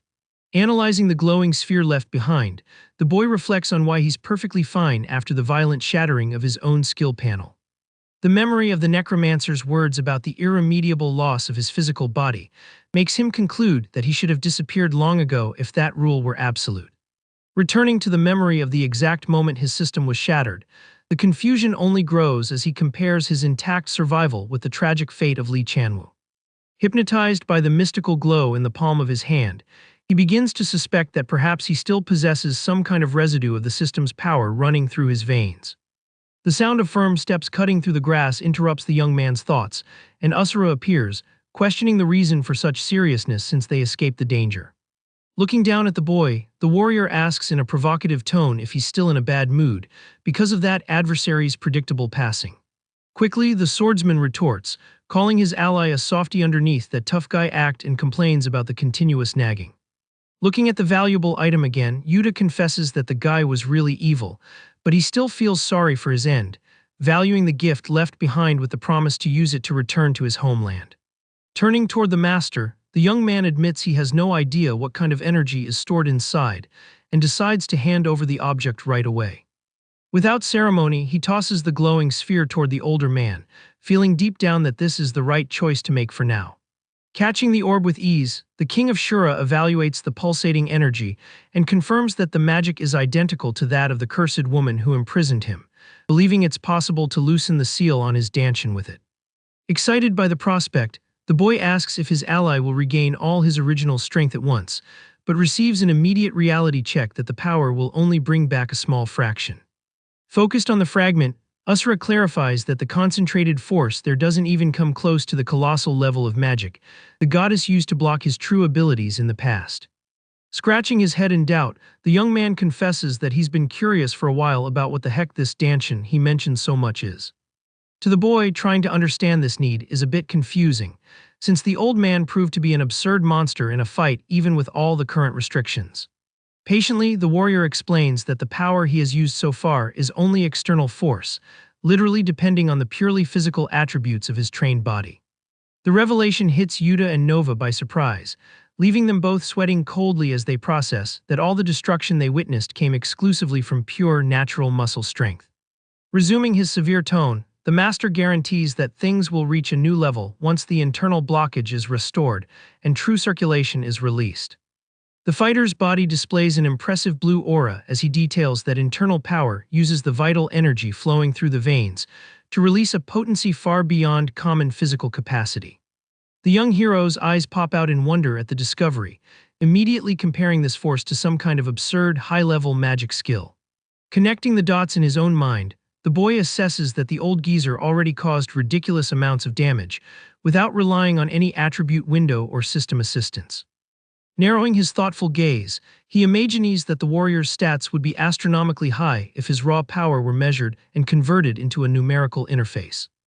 Noticing her friend's deep distraction, the little fairy flies near his face, asking what he's thinking about, and the young man innocently replies about his curiosity to see the master's exact numbers written on the screen. A quick and painful smack hits the top of the brat's head, and the king scolds him irritably for continuing to measure real strength through a pathetic little blue window. Rubbing the bump on his head, Yuta grumbles, offended by the old geezer's audacity to have such sharp hearing, while the little companion confirms with relief that the guy is indeed an untouchable freak. Returning his attention to the conversation, Yuta asks what kind of true strength this is that the old man talks so much about. Staring at the boy, Asura responds directly that it's a completely idiotic question.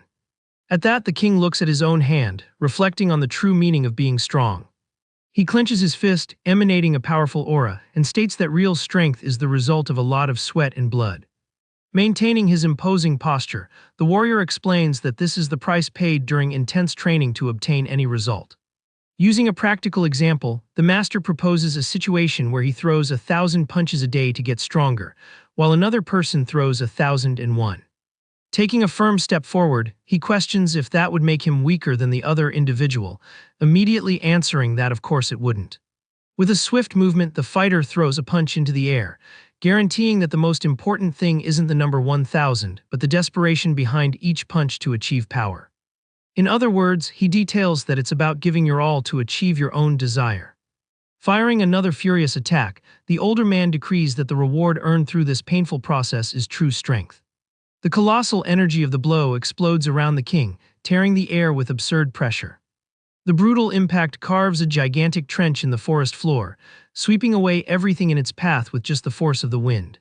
Faced with that insane demonstration, the young swordsman and the fairy are completely paralyzed with shock. Without breaking a sweat, Asura calmly turns his head and asks if the brat has finally understood the concept. Changing the subject immediately after, the warrior stares at the golden orb in his hand and warns that the real problem at the moment is something else. Holding the magic sphere, the master confesses that he has no idea how to use that energy. Frustrated with the situation, he grumbles that this world is full of nonsensical things and curses the traitor Manhwa for putting him in this mess. The surrounding scenery displays a vast and peaceful landscape, very different from the chaos of the ruins before.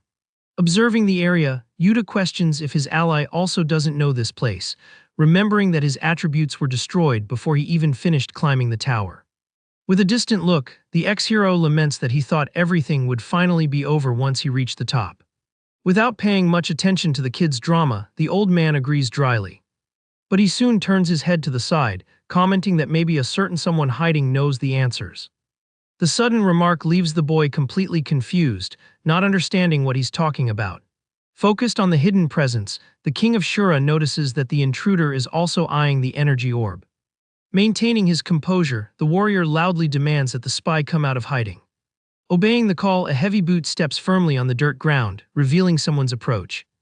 A mysterious figure wearing a skull mask with horns emerges from the trees, making the swordsman question if it's a surviving monster, although he feels no murderous aura coming from it. Without losing his posture, the fighter directly asks who this weirdo is. As the only response, the masked figure draws a gigantic axe, preparing for battle. Finding the attitude excellent, Asura lets out an excited laugh and announces that he prefers to settle things with his fists without needing to talk. Taking the cue, the masked intruder charges forward with impressive speed.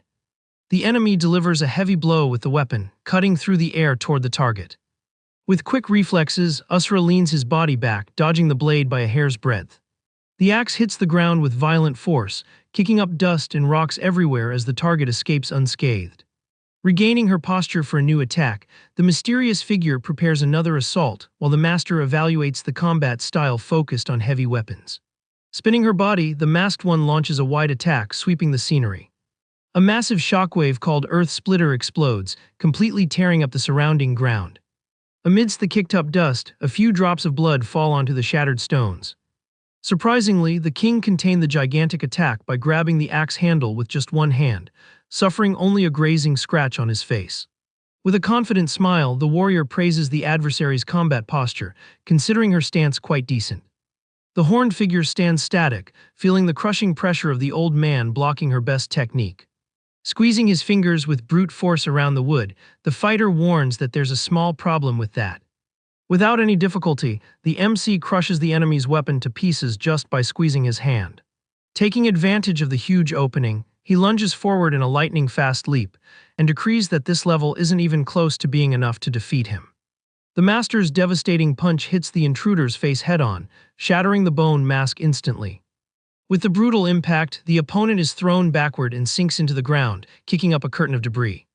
Wiping the dirt from his hands, the king calmly announces that the subject will have to try much harder than that. Amidst the cloud of dust, a female voice filled with hatred murmurs that she will never forgive the duo. A dark energy begins to leak from the crater as the person reinforces that her fury is absolute. Observing the silhouette, Yuta recognizes the identity of the person there and lets out a cry of shock. The dust settles, revealing an injured blonde woman who screams furiously, demanding to know why they destroyed her tower. Completely lost in the situation, the young ex-hero lets out a murmur of confusion, unable to understand what's happening. Hiding behind her friend, Nova tries to mitigate the blame, stammering that they weren't sure if the structure belonged to her. Consumed by hatred, the intruder grits her teeth, refusing to listen to those lame excuses. Exasperated, the girl tells the group to stop playing dumb, as she saw the duo annihilating the construction with her own eyes. She screams at the top of her lungs, wanting to understand what their objective is and why they would do something so malicious for free. While the woman freaks out, venting her anger, Asura just listens to the shouting with his typical expression of boredom. Complaining about the wasted time, the blonde guarantees that she could have returned to her original world long ago if it weren't for that interference that made her wander this devastated land for 2 whole years. Suddenly, the master interrupts the tantrum by delivering a precise karate chop to the top of her head, leaving the opponent completely dazed.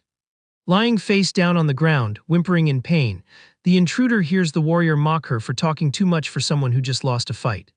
Seeing his ally's rough way of handling the situation, the swordsman breaks into a sweat, unable to believe it. Time passes and the sun begins to set on the horizon, marking the end of the afternoon in that peaceful world. Calmer now, the three gather in the clearing, and the girl apologizes for the misunderstanding and for almost hurting the group in her anger. Completely regretful of her emotional outburst, the woman formally kneels on the ground, bowing her head as a sign of respect. Embarrassed by the excessive formality, Yuta waves his hands, asking her to get up, assuring her it was a justifiable mistake. Trying to break the heavy mood, the boy comments that he honestly finds it incredible that she reached the top of the structure with such weak skills. Curious about the bizarre situation, he calls the young woman by the name of Kalina and asks for permission to take another look at her system window. Being very helpful, the player summons her own holographic panel and allows the young man to analyze the luminous interface. The blue screen shows that all of Kalina's basic attributes are at level 1, but she has an absurd amount of 86 million unused points, leaving the ex-hero shocked that she climbed the tower like that. Leaning his body closer to the display, the young man confirms that the blonde basically leveled up during her journey without ever investing a single point in her numerical stats. Watching his two companions from afar, the young man reflects on whether the girl would be as monstrously strong as the old geezer to achieve such a feat, while she asks if he can confirm there was nothing on the final floor. Resuming the conversation, the brat shakes his head and explains that he found absolutely no prize or monster there. In response, Kalina reveals that the scenery simply started to disappear, emitting an error message indicating that the conqueror's attributes were insufficient to proceed. Bringing a hand to his chin, the MC processes the information about the system failure and deduces that this whole mess was definitely another trap set by the goddess Asura. Kalina is completely shocked to hear Asura's name mentioned in that way. Yuta explains that this was the deity responsible for giving them those attribute windows and powers, summoning them to the tower from the beginning.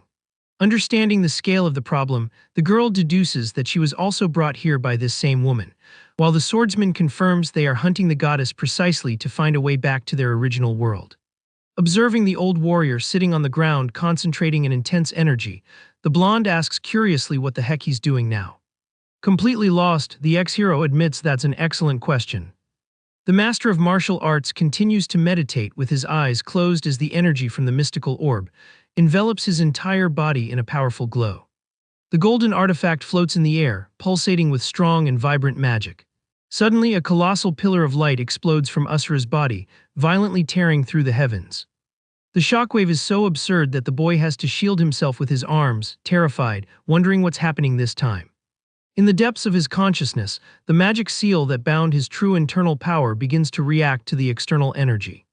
Pushed back by the gust of wind, the swordsman complains about the exaggeration of the situation, since the old man is just restoring his so-called dantian and didn't need such a flashy effect. At that, the boy's eyes widen as he feels a bizarre change in the environment. The dark image of a mysterious entity appears, suffering from a crushing headache. A gigantic castle begins to crumble, being consumed by flames and destruction. Massive explosions continue to ruin the entire city in a true scene of absolute chaos. Amidst the flash, a glowing silhouette appears, being tortured or destroyed by a relentless light. A white-haired woman screams in pure desperation, refusing to accept the tragedy. Confused by the sudden flashes, Yuta wonders what kind of memories these are, noting that the faces seem strangely familiar. The blinding energy finally dissipates, and the King of Shura stands up calmly.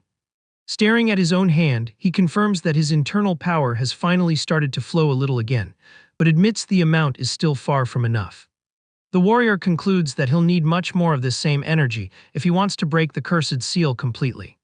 Understanding the irony of the situation, he finds it interesting that he needs to use the exact power of that false goddess to nullify the restriction she herself placed on him. A savage smile takes over the MC's face as he finds all of this extremely amusing. Starting to walk through the grove, the master informs the group that he has already discovered the solution to recover all his original strength, certain that the energy of those towers is the key to success. Looking over his shoulder, he tells the brat to hurry up immediately so they can invade the next tower as quickly as possible. Quickening his pace to keep up, the ex-hero tries to talk some sense into the old geezer, reminding him that not all structures have an heir with that kind of power. The swordsman reinforces that they might end up invading a place that hasn't even chosen a definitive owner yet. Trying to think of a viable route, he calls for his little magic companion, believing she knows the way. Suddenly, the boy freezes and his eyes widen, completely frightened by the little fairy's appearance. Nova floats in the air, emanating a bright and powerful pink aura from her small body. Not quite understanding her own transformation, Nova confesses she has no idea how it happened, but guarantees that she can now feel things with great clarity. Pointing to the horizon, the little girl explains that she can perfectly see the flow of all the large and small energies that make up this bizarre world. Flying ahead of the group, she takes the lead, asking them to follow her without fear. The blonde walks determinedly right behind, as the magic companion promises to guide them exactly to where the power of a new heir is located. With a serious and focused look, the ex-hero silently agrees as they set off for their next destination. Far away, a dark, gothic castle rises in the middle of the night under the moonlight. The interior of the fortress displays a luxurious and oppressive architecture. Elegant and firm footsteps echo on the stone floor of the Great Hall. A mysterious man with pointed ears and a sharp suit walks with impeccable posture. The butler formally reports that the farm designed by the Demon King has sent the monthly harvest quota as a maintenance cost. Maintaining efficiency, he also confirms that the dark mine remains on the exact schedule to deliver the gold bars. Sitting on his imposing throne, the Demon King listens to the report with great satisfaction. The Dark Lord cracks a greedy smile and celebrates that at this rate, the 1 million coin mark will be reached very soon. Showing a shred of consideration, he announces that the servant Graydon has worked too hard and orders him to take a well-deserved rest. However, the butler in the suit maintains his rigid posture and warns that there is just one small, unusual report that needs to be discussed. Finding the comment strange, the demonic lord questions what this anomaly is about. The lackey explains that a soldier spotted a group of unidentified invaders patrolling the outskirts of the eastern wall. Adjusting his posture, the butler confesses that he doesn't have absolute confirmation, but based his analysis on the intruder's characteristics. With extreme composure, the elf concludes that a new team of heroes has just invaded the demon realm. Resting his face on his hand, the boss sighs, bored with the audacity of those trash who never learn their lesson. A wicked smile appears on the creature's face as he confidently allows the idiots to enter. Walking through the forest toward the target, the group of invaders has no idea that the Lord has already decreed they will never set foot inside the castle alive. The system approves Kalina's attributes and begins the direct transfer of all of them to Tower Number 8. The group magically appears in the middle of a well-kept urban square, making the swordsman question if it's possible to enter a tower so peacefully. The blonde laughs with relief, admitting that relying on the system makes life much easier, while the martial arts master calls her pathetic for remaining obsessed with little blue screens. Losing patience with the dawdling, the old warrior warns that he has no time to waste and needs to focus entirely on recovering his own strength. Getting straight to the point, he demands that the little companion pinpoint exactly where the air of this place is.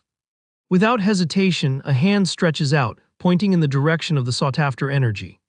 The revealed target is none other than the immense and luxurious castle in the center of the city. Changing the scene, the interior of the royal hall shows an furious old man yelling about the unforgivable failure of a certain hero named Evan. The white-haired king fumes indignantly, demanding to know how much longer he'll have to wait for the demonic beast to be finally eliminated. Scratching his head with a cynical smile, the fake hero tries to justify himself, saying he almost got it, but his equipment broke right at the moment of the final blow. With a straight face, he asks for new sponsorship to buy better weapons, guaranteeing that this time it'll work. The ruler is outraged, remembering he recently provided max-level items, but the scoundrel deflects, claiming the weapon simply didn't match his combat style. Taking advantage of the opening, the slime man even has the audacity to ask for the recruitment of new holy maidens for his party, making up the lame excuse that his divine power is weakening. Gripping the arm of the throne with hatred, the old lord states through gritted teeth that this guy has no shame. Raising his hand authoritatively, the king decrees the immediate expulsion of Evan James from the post of official hero. The palace guards surround the liar with sharp spears as the ruler announces his eternal banishment from all lands of that kingdom. Sweating coldly but maintaining a forced smile, the scoundrel tries to reverse the situation, promising that he now has an unbeatable secret weapon. Cutting the lie short, the king exposes the truth, stating that he knows all about the life of luxury he's been funding at the expense of the national treasury, using the demon hunt as an excuse. Without showing any mercy, the sovereign threatens to execute the traitor right there if he doesn't walk out on his own. Backing away with his hands up, the fake hero complains about the harshness of the punishment and still tries to throw his false deeds for the country in their faces. Suddenly, the large doors of the main hall explode into pieces, sending the armored soldiers flying. In total panic, the armed platoon tries to understand where that brutal and unexpected attack came from. Walking calmly over the wreckage of the door, Asura invades the castle, making the knights tremble in fear, believing it to be an enemy attack. It all starts with the king thinking it's an attack from the Demon King's army, while one of the guards desperately points to the invader amidst the dust. Advancing with blood in his eyes, Asura warns that if the guy doesn't want to die, he better hand over all his power right now. The soldiers advance with their spears, questioning if he has any idea of the chaos he's causing, receiving direct orders to contain him immediately. At that, the invader smashes one of the guards' faces with a brutal punch, completely ignoring the warnings that invading the royal palace is punishable by death. The impact sends the knight flying, leaving the fake hero completely shocked by the old man's brute force. Evan lets out a murmur of surprise, realizing the unexpected situation. From his high throne, the ruler stammers in fear, unable to understand how two of his best royal guards were sent flying with just a single blow. Sensing a golden opportunity, the scoundrel cracks a confident smile, sizing up the intruder. Lying through his teeth, he points to Asura and assures the king that these were the unbeatable secret weapons he had mentioned before. Also pointing to Kim Yuta and Kalina, who just arrived confused, the fake hero claims that each of them is infinitely stronger than any high-ranking mercenary. Using the invaders as a shield, the scoundrel promises that with this group by his side, he will definitely be able to defeat the Demon King once and for all. The master of martial arts turns his head, completely indignant at the guy's audacity. Right after all this confusion inside the castle, the group ends up outside on the city streets. He's thrown violently into some wooden crates in a dark alley. Staring the con artist down, Asura questions what kind of cheap and pathetic act that was back there. Coughing up dust, Evan laughs nervously, apologizing, and then asks if they are new players or heirs of the tower. Grabbing the scoundrel by the collar, Yuta tries to answer the question somewhat hesitantly. But the fake hero quickly breaks free, patting the boy's shoulder friendly, saying those details don't really matter. Full of smooth talk, he deduces that the group came for the heir's power and invites them all to take down the demonic lord together. Tired of hearing so much nonsense, Asura charges forward, emanating a fiery aura, warning that he's going to rip that power straight from the kid's body. Without showing much fear of the threat, the scoundrel just scoffs, challenging the master. He tells the old warrior to try his luck if he's absolutely sure he can forcibly extract the magic from an heir without destroying it in the process. The warning makes the king of Shura freeze in his tracks, confused by the information. Explaining the system rule, Evan reveals that any brute force attempt to steal another person's power results in the complete annihilation of the prize. Sensing his advantage, the con artist promises to hand over his position on a silver platter if they help him clear the mission to kill the demon, leaving the allies in silence. The MC crosses his arms, refusing the proposal, thinking it's a blatant lie. Intervening quickly, the ex-hero remembers that the rule makes sense, since the previous necromancer gave up his own sphere willingly, not through theft. Hearing the swordsman's confirmation, the fake hero cracks a victorious smile, knowing he has cornered the invaders. Taking the cue, he quickly shakes the boy's hand, praising his good sense, and finally introduces himself as Evan, while the swordsman awkwardly says his name. Yuta soon becomes suspicious and questions how the guy knows such specific details about the system. Completely ignoring the boy's question, the scoundrel extends his hand to the old warrior, wanting to seal the deal for good. The master of martial arts glances at the blonde out of the corner of his eye, admitting he doesn't trust the guy, but acknowledging that they are out of viable options at the moment. Sealing the deal his own way, Asura warns in a dark tone that he will break the young man's neck if he tries any funny business, receiving a nervous chuckle of agreement. Satisfied with the forced agreement, Evan announces that the first step of the mission will be to properly equip everyone for combat. In a short time, the group is already crossing a volcanic landscape covered with sharp rocks and rivers of lava. Stepping firmly on the devastated land, Yuta confirms that this is the so-called Demon Realm. Observing the immense scenery, the boy comments to the fairy that the place is much bigger than he imagined. Equipped in shining armor from head to toe, Evan shouts excitedly, leading the charge. Suddenly, Asura shatters his own metal breastplate into pieces, startling the fake hero who tries to understand the crazy act.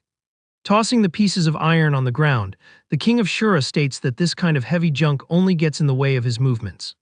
Sweating coldly at the loss, the scoundrel swallows hard, internally lamenting having spent a fortune on that equipment. Turning his head, he soon asks if the young swordsman also plans to discard the provided protection. Before the boy can answer, Kalina shows off her new black leather outfit, stating that she really likes the look. Lacking patience for a fashion show, the MC tells them to stop messing around and demands to know the enemy's exact location. Pointing to the volcanic horizon, the ex-hero explains that in this kind of generic world, they need to march to the creature's main castle. Suddenly, a sharp sound cuts through the skies, announcing the launch of several gigantic missiles. The projectiles fly at high speed, tearing through the clouds directly toward the invading group.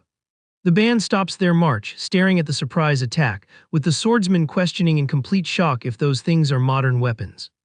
Desperate, Evan screams at the sky, accusing the Demon King of being a cheater for starting the combat in such an absurd way. Sitting comfortably on his dark throne, the Dark Lord scoffs at the fake hero's stupidity for never learning his lesson.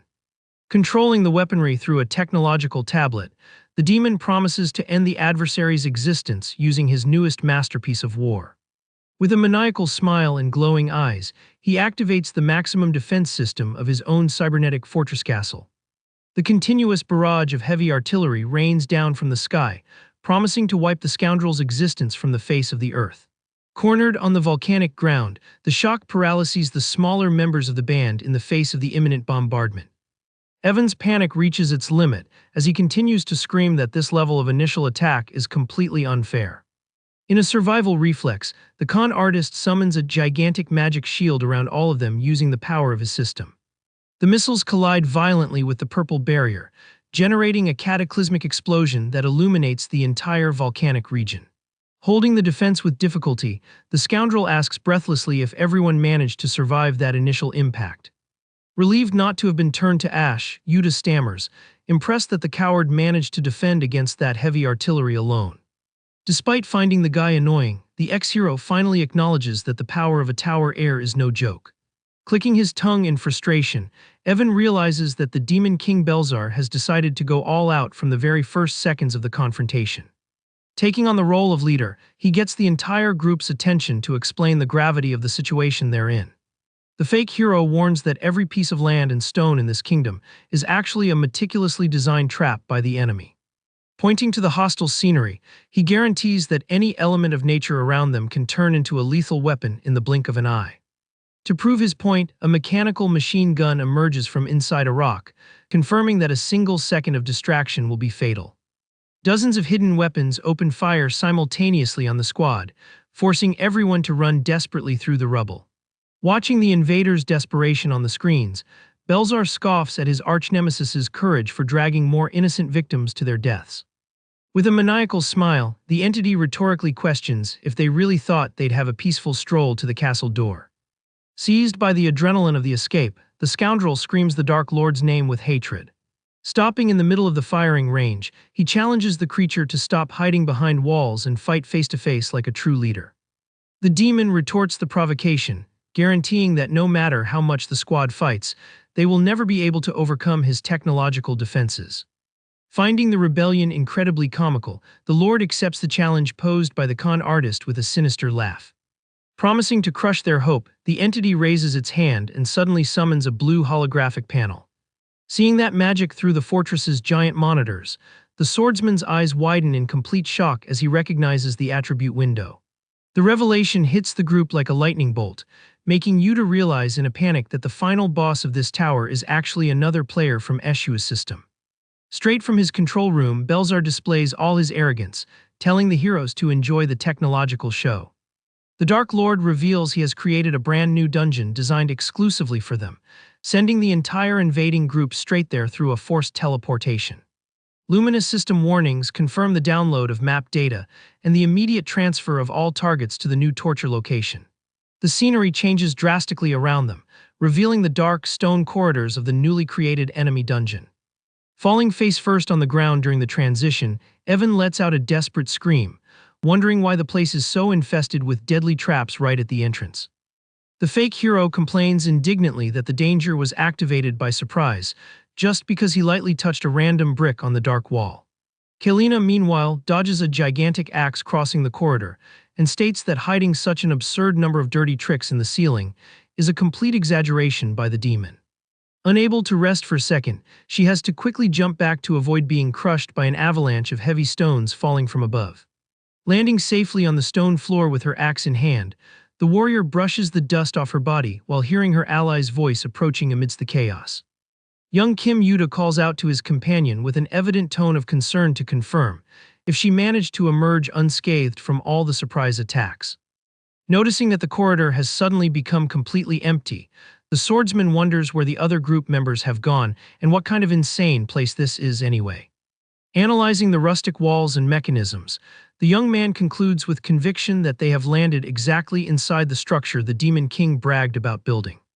Confused by the technical term he used, the blonde repeats the word dungeon without quite understanding the concept behind the definition. Seeing the ignorance stamped on his partner's face, the ex-hero confirms if the girl is really not familiar with the idea, explaining that these things appear very frequently in video games. Detailing the danger therein, he warns that dungeons usually have a complex labyrinth layout with various aggressive monsters and randomly placed traps to kill the players.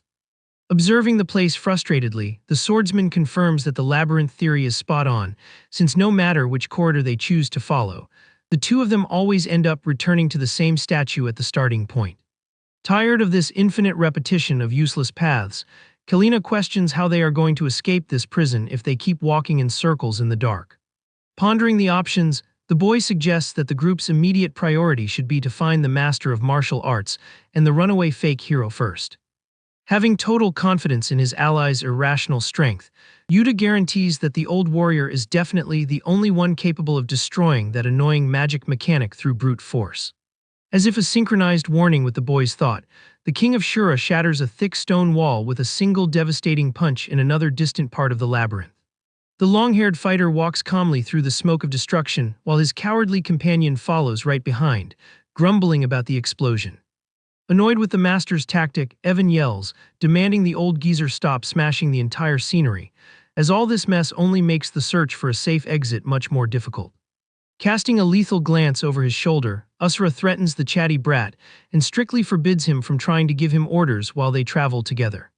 With firm steps over the wall's debris, the MC ignores the tantrum and warns that he will carve his own path, leaving the fake hero completely speechless in the corridor.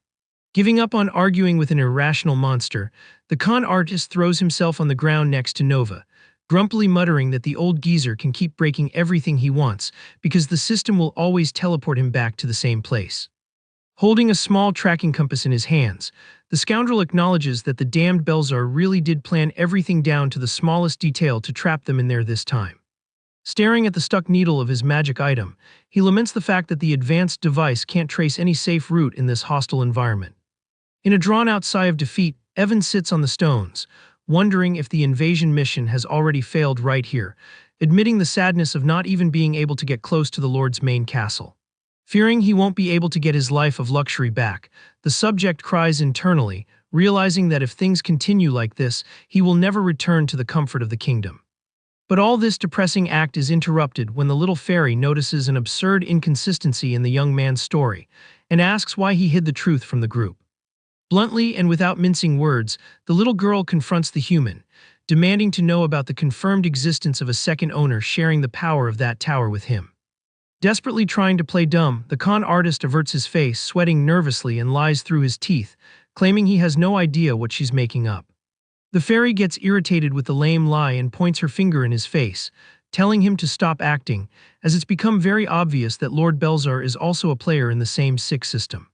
Appearing like a heavy ghost behind the young man, Asura helps to cement the theory, revealing intimidatingly that he also felt the exact same noble magic emanating from the demon's body.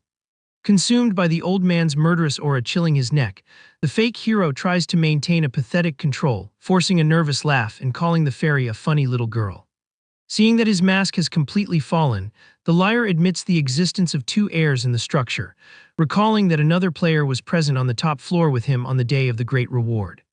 Following his reasoning quickly, the little one curiously questions if the unknown partner from the past was actually none other than the fearsome Belzar. In a much more serious tone, Evan nods, stating that the duo genuinely thought they had cleared the floors together amicably, but the cursed goddess Ashua disagreed with this peaceful union.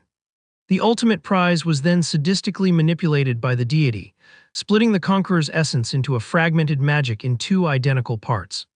This bizarre whim generated a disturbance and teleported the boys to completely opposite worlds, forcing one to govern the external part of the humans while locking the other in the dark side controlling the monsters. Realizing the fake hero's trap from the beginning, Nova corners him, asking about his old promise to freely pass on his magic to the old master. Resuming his high level of cynicism, the subject displays a proud smile, swearing that he didn't lie. He just omitted that extracting the force is totally impossible if the magic is divided and incomplete like that. Sitting relaxedly on the ruins, the human reaffirms his lack of interest in spending the rest of his existence, governing an entire dimension filled with problems. Adopting a dark and completely hate-filled look, the young man reveals that his only true desire now is to see the total annihilation of the Demon King who took the other half of the glory. The sudden change in his facial expression and the dark tone of his words leave the poor little fairy in complete shock and paralyzed with chills. Quickly breaking his own tense mood so as not to scare her further, the con artist gives a forced laugh, assuring her that he's just venting nonsense and that she doesn't need to take any of it seriously. Completely ignoring their idle chatter, Asura continues to destroy more rocks, clearing a path, while Evan suggests they focus again on discovering the secret passage of the dark labyrinth.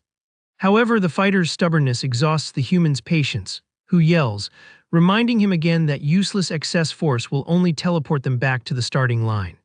Trying to take tactical control of the situation, the young man demands the burly partner's silence and decrees that the only viable way to escape is by following his instincts very calmly. Interrupting the scolding with his usual cutting coldness, the MC casts an extremely dark side-eye glance and firmly guarantees that he already knows exactly where the exit door of the place is located. The shock of the direct answer catches both the ex-hero and the magic fairy off guard, forcing both to fall silent in surprise. The internal scenery of the fortress then reveals an immense rustic spiral stone staircase that connects to the upper part of the dark castle. Isolated in the comfort of his cybernetic office, the Demon King stands, leaning on his elegant sword, while monitoring the progress of the hidden enemies through the cameras. Following the uncomfortable advance through the magic viewer, Belzar deduces that his annoying arch-nemesis has somehow figured out the dungeon's mechanics, deciding at that moment to get his own hands dirty in a direct confrontation. Far from the stage boss, the human swordsman lets out another weary sigh upon noticing that he and his partner have once again ended up in the room with the famous gargoyle statue. Understanding the trap's annoying programming very well, Yuta states aloud that choosing any slightly incorrect corridor results in an immediate teleportation back. Already exhausted from the useless exercise and out of ideas to solve the puzzle, he complains, feeling that he has already explored absolutely every possible small deviation on the construction's repeated map. Kalina reinforces the group's desperation, stating that all the chalk marks she made evaporated instantly from the stone, but she soon stops walking and questions if the sculpture doesn't look a bit weird to him. Staring at the huge head of the decorative dragon attached to the cold wall, the warrior wants to know if the scaly creature was always that small and faded. Paying much more attention thanks to the blonde's accurate comment, the boy realizes that the piece does indeed seem slightly shrunken, and even its physical shape has changed in a very strange way. A sudden epiphany invades the boy's mind, making him babble in wonder as he finally processes the genius logic planted in the dungeon's infinite trap. Visibly anxious with the clarity of his own investigative intuition, he turns sharply to Kalina, informing her that he has just cracked the code of their complex labyrinth. Adopting a posture of pure conviction, the young ex-hero asks her to indulge his madness just this once and suggests they re-enter the exact corridor they just came from.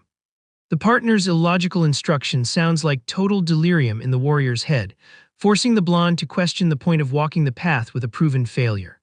She continues to press him with doubt, demanding a decent explanation about the utility of retracing the same steps that just led them both back to the beginning. Giving a light chuckle to break his companion's defensive tension, Yuta argues that whining while walking in circles is a waste of time, so it's worth testing at least one last strange tactic. Letting out a long, tired sigh, admitting her lack of better options, the girl completely gives in and agrees to follow his weird plan without a second thought. Walking together back into the corridor lit by faint torches, the blonde agrees that in their current situation of endless imprisonment, any and all experiments are valid. 66. The sound of their shoes echoes loudly on the stones for some time until Kalina breaks the silence, wanting to know what the supposed expected result of this repetitive maneuver is.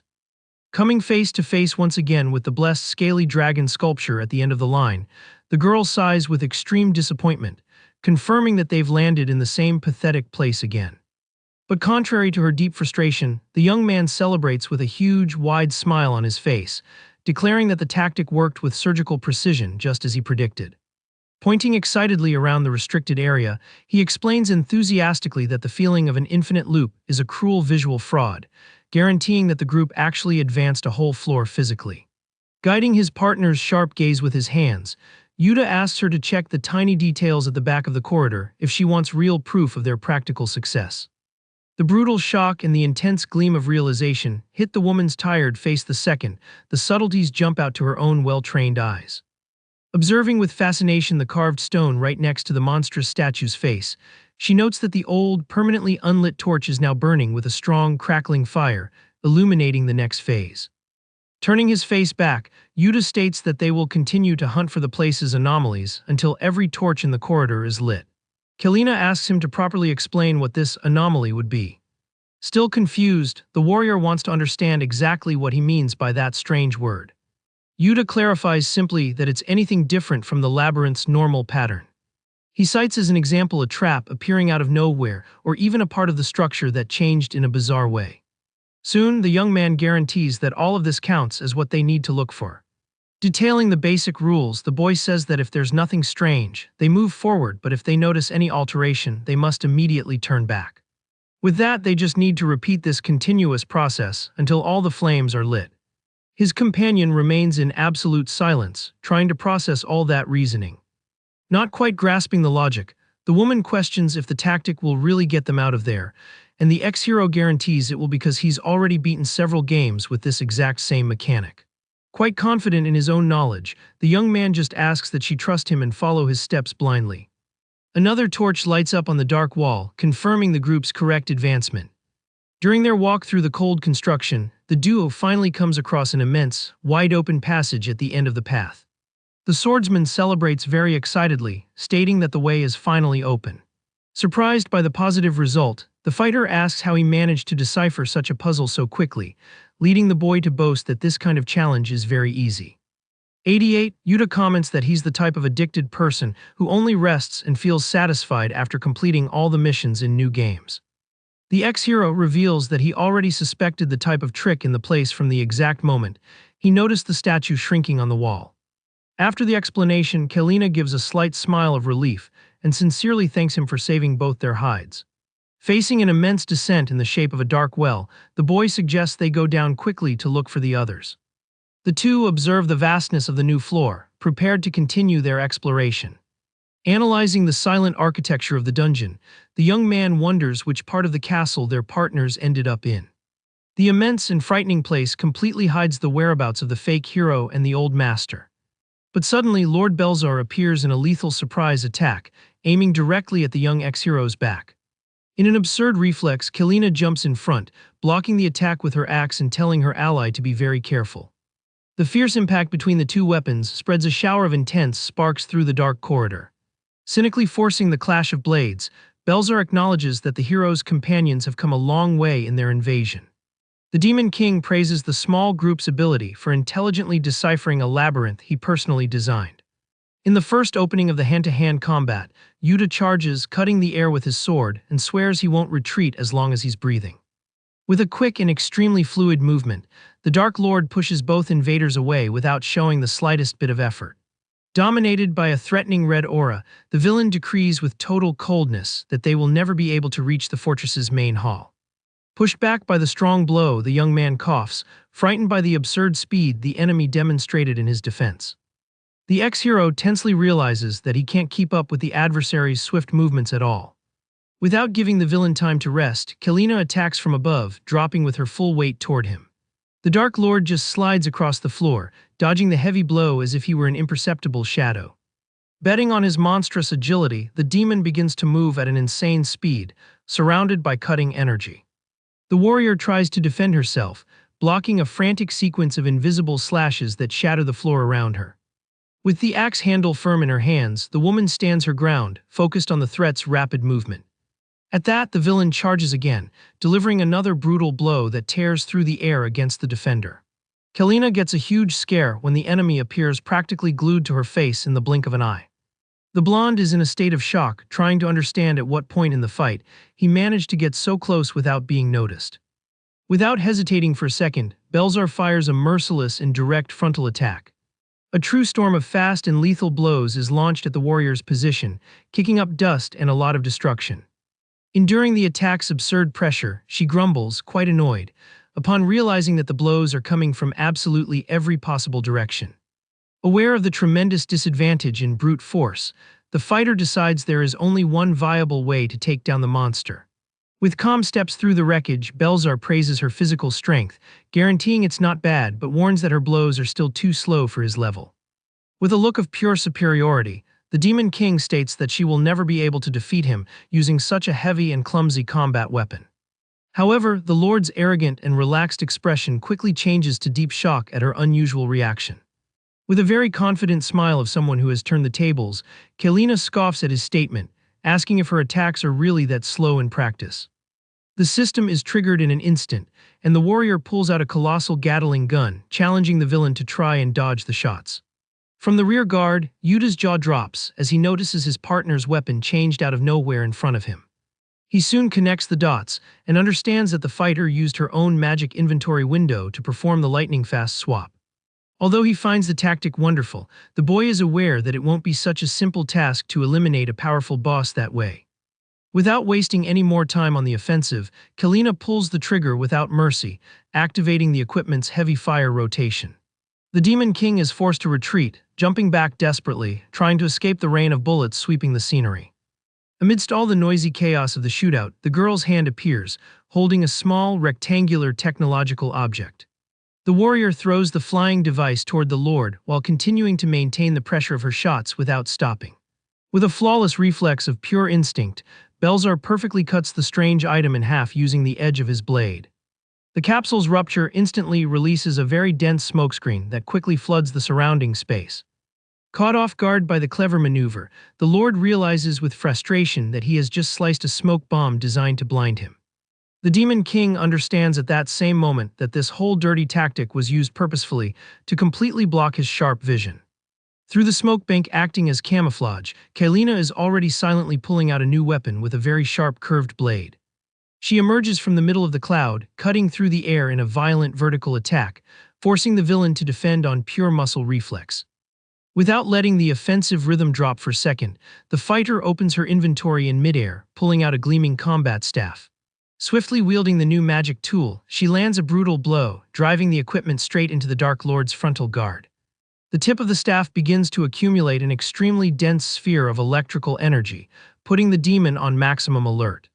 A monstrous blast of destructive energy explodes at point-blank range, pushing the enemy far away in the blink of an eye. As a mere gobsmacked spectator, Yuta is impressed, trying to count how many different weapons his companion is using in the duel. The young man greatly admires the level of combat and the bodily fluidity with which the warrior can handle such a variety of heavy equipment. Dragged across the polished stone floor, Belzar slides several meters before finally managing to plant his feet on the fortress floor. In a nervous and even excited laugh, the villain ironically comments that it's hard to believe her strength attributes are zeroed out at level 1. He confesses, intrigued, that he's never crossed paths with a player capable of switching equipment with such freedom in a straight-up brawl. By accumulating a heavy and malevolent aura that runs along the entire blade of his sword, the Lord shows that he also has his own tricks up his sleeve. Along with a wave of absurd power that darkens the scenery with purple energy, he belittles all of the adversary's talent, calling the show a cheap little trick. Faced with the sheer size of that crushing pressure invading the air, Yuta and Kalina freeze with tension as the villain laughingly points out that he hasn't even used 10% of the ancient demon's power sealed in his sword. Warning that things are about to get much worse, the Dark Lord swears that the warrior's little tricks will be absolutely nothing when he releases the true sealed power of his sword. A colossal explosion of purplish energy erupts from the villain's body, illuminating the entire corridor with devastating magical pressure.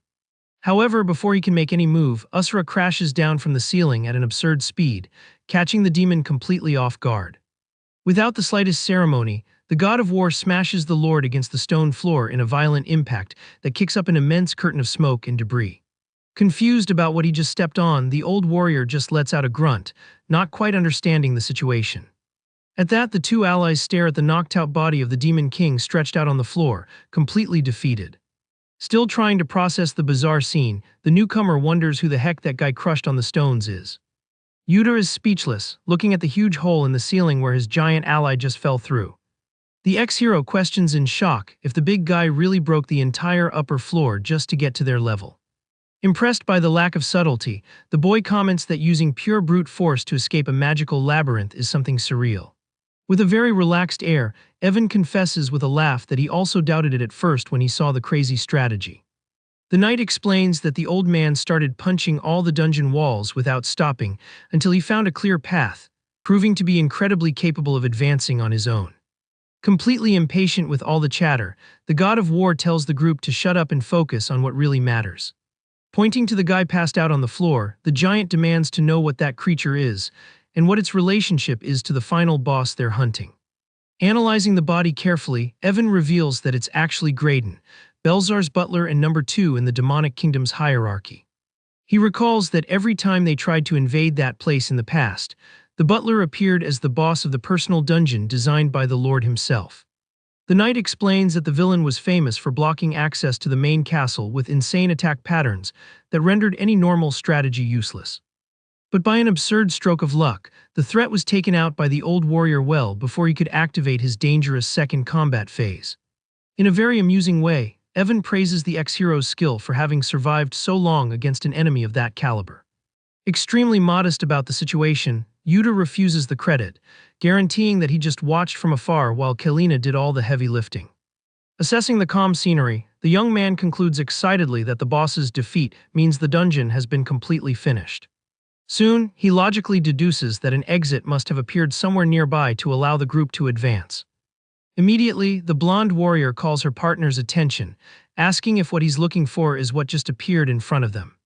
A huge luminous portal shines intensely at the end of the corridor, unlocked right after the fall of the demon lord.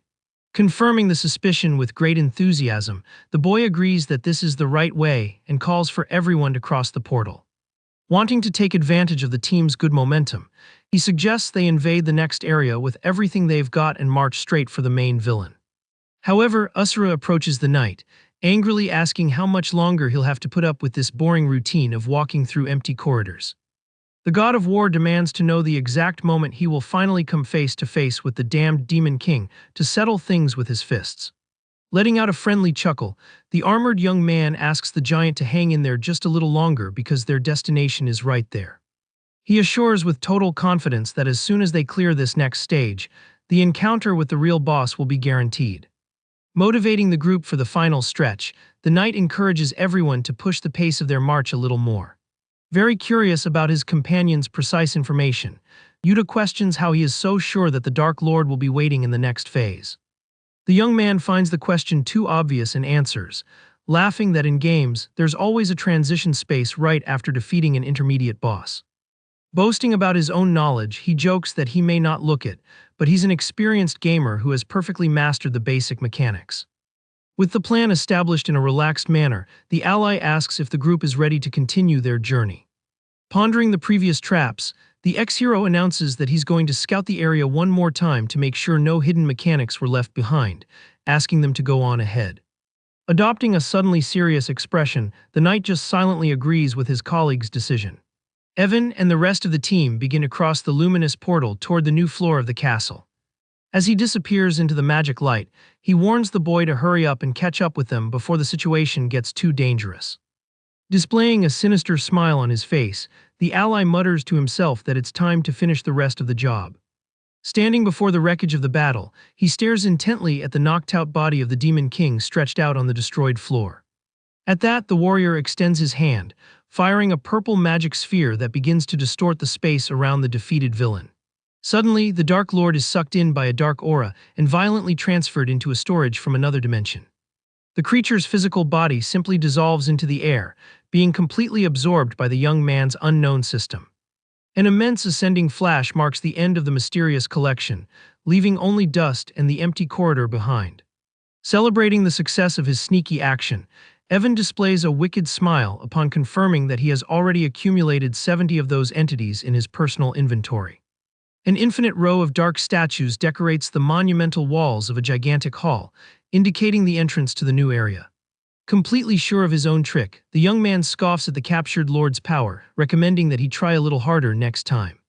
The small group finally steps onto the first floor of the great Demon King's true castle.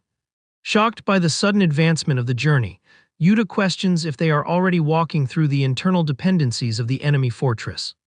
He comments with relief that they reached the final destination much faster than he imagined, and that they will soon be able to take down the main villain. Confident in his team's raw power, the boy deduces that no matter the Demon King's strength, He certainly won't stand a chance against the fists of that old monster.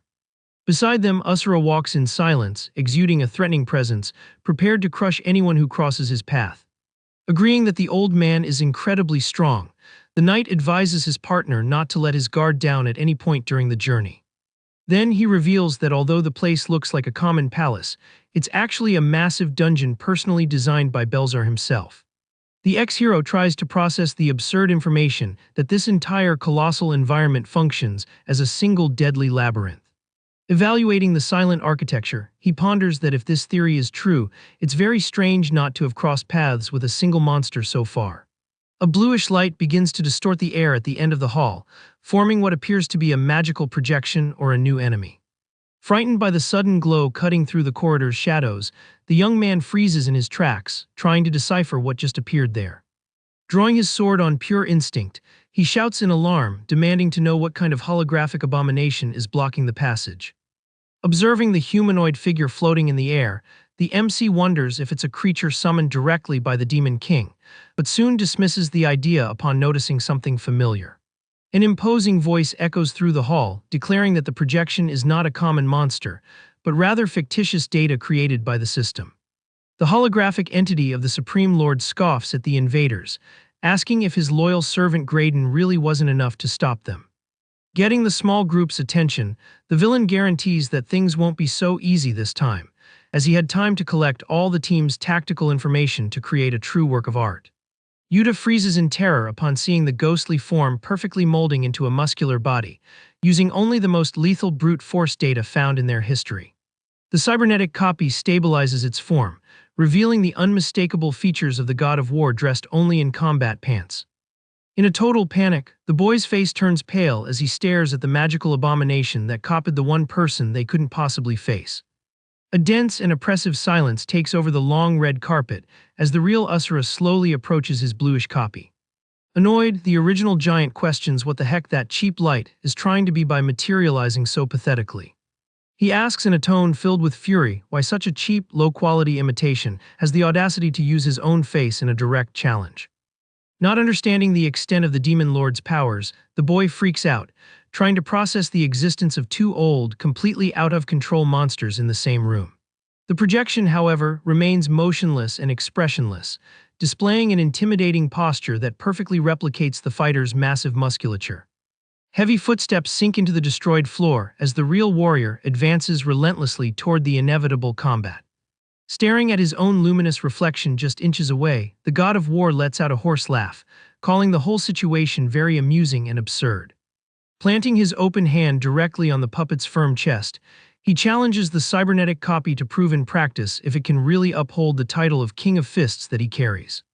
It all starts with the god of war stating that a cheap puppet will never be able to perfectly copy his fists. In an incredibly aggressive move, the old fighter grabs his own cybernetic copy's face with brutal force. He smashes the luminous abomination against the stone floor, causing a thunderous impact that kicks up dust throughout the hall. But the projection gets up immediately after, unscathed, just wiping the corner of its mouth as if it felt nothing. Yuta is speechless, seeing that the heavy attack caused no damage at all to the enemy. Staring at his own hands in confusion, the giant grumbles that something is very wrong because his punch shouldn't be that weak. Without losing momentum, the real warrior charges again, landing a direct punch to the opponent's face and telling him to copy it properly. The fierce impact generates a shockwave through the dark corridor. However, the copy manages to withstand the blow, sliding back a bit while defending with its arms crossed. Taking advantage of the opening instantly, the hologram retaliates by driving a violent punch right into its creator's stomach. The blow sends the original fighter flying backward, creating distance between the two. The god of war skids across the destroyed stones, using his feet to break against the momentum of the enemy's blow.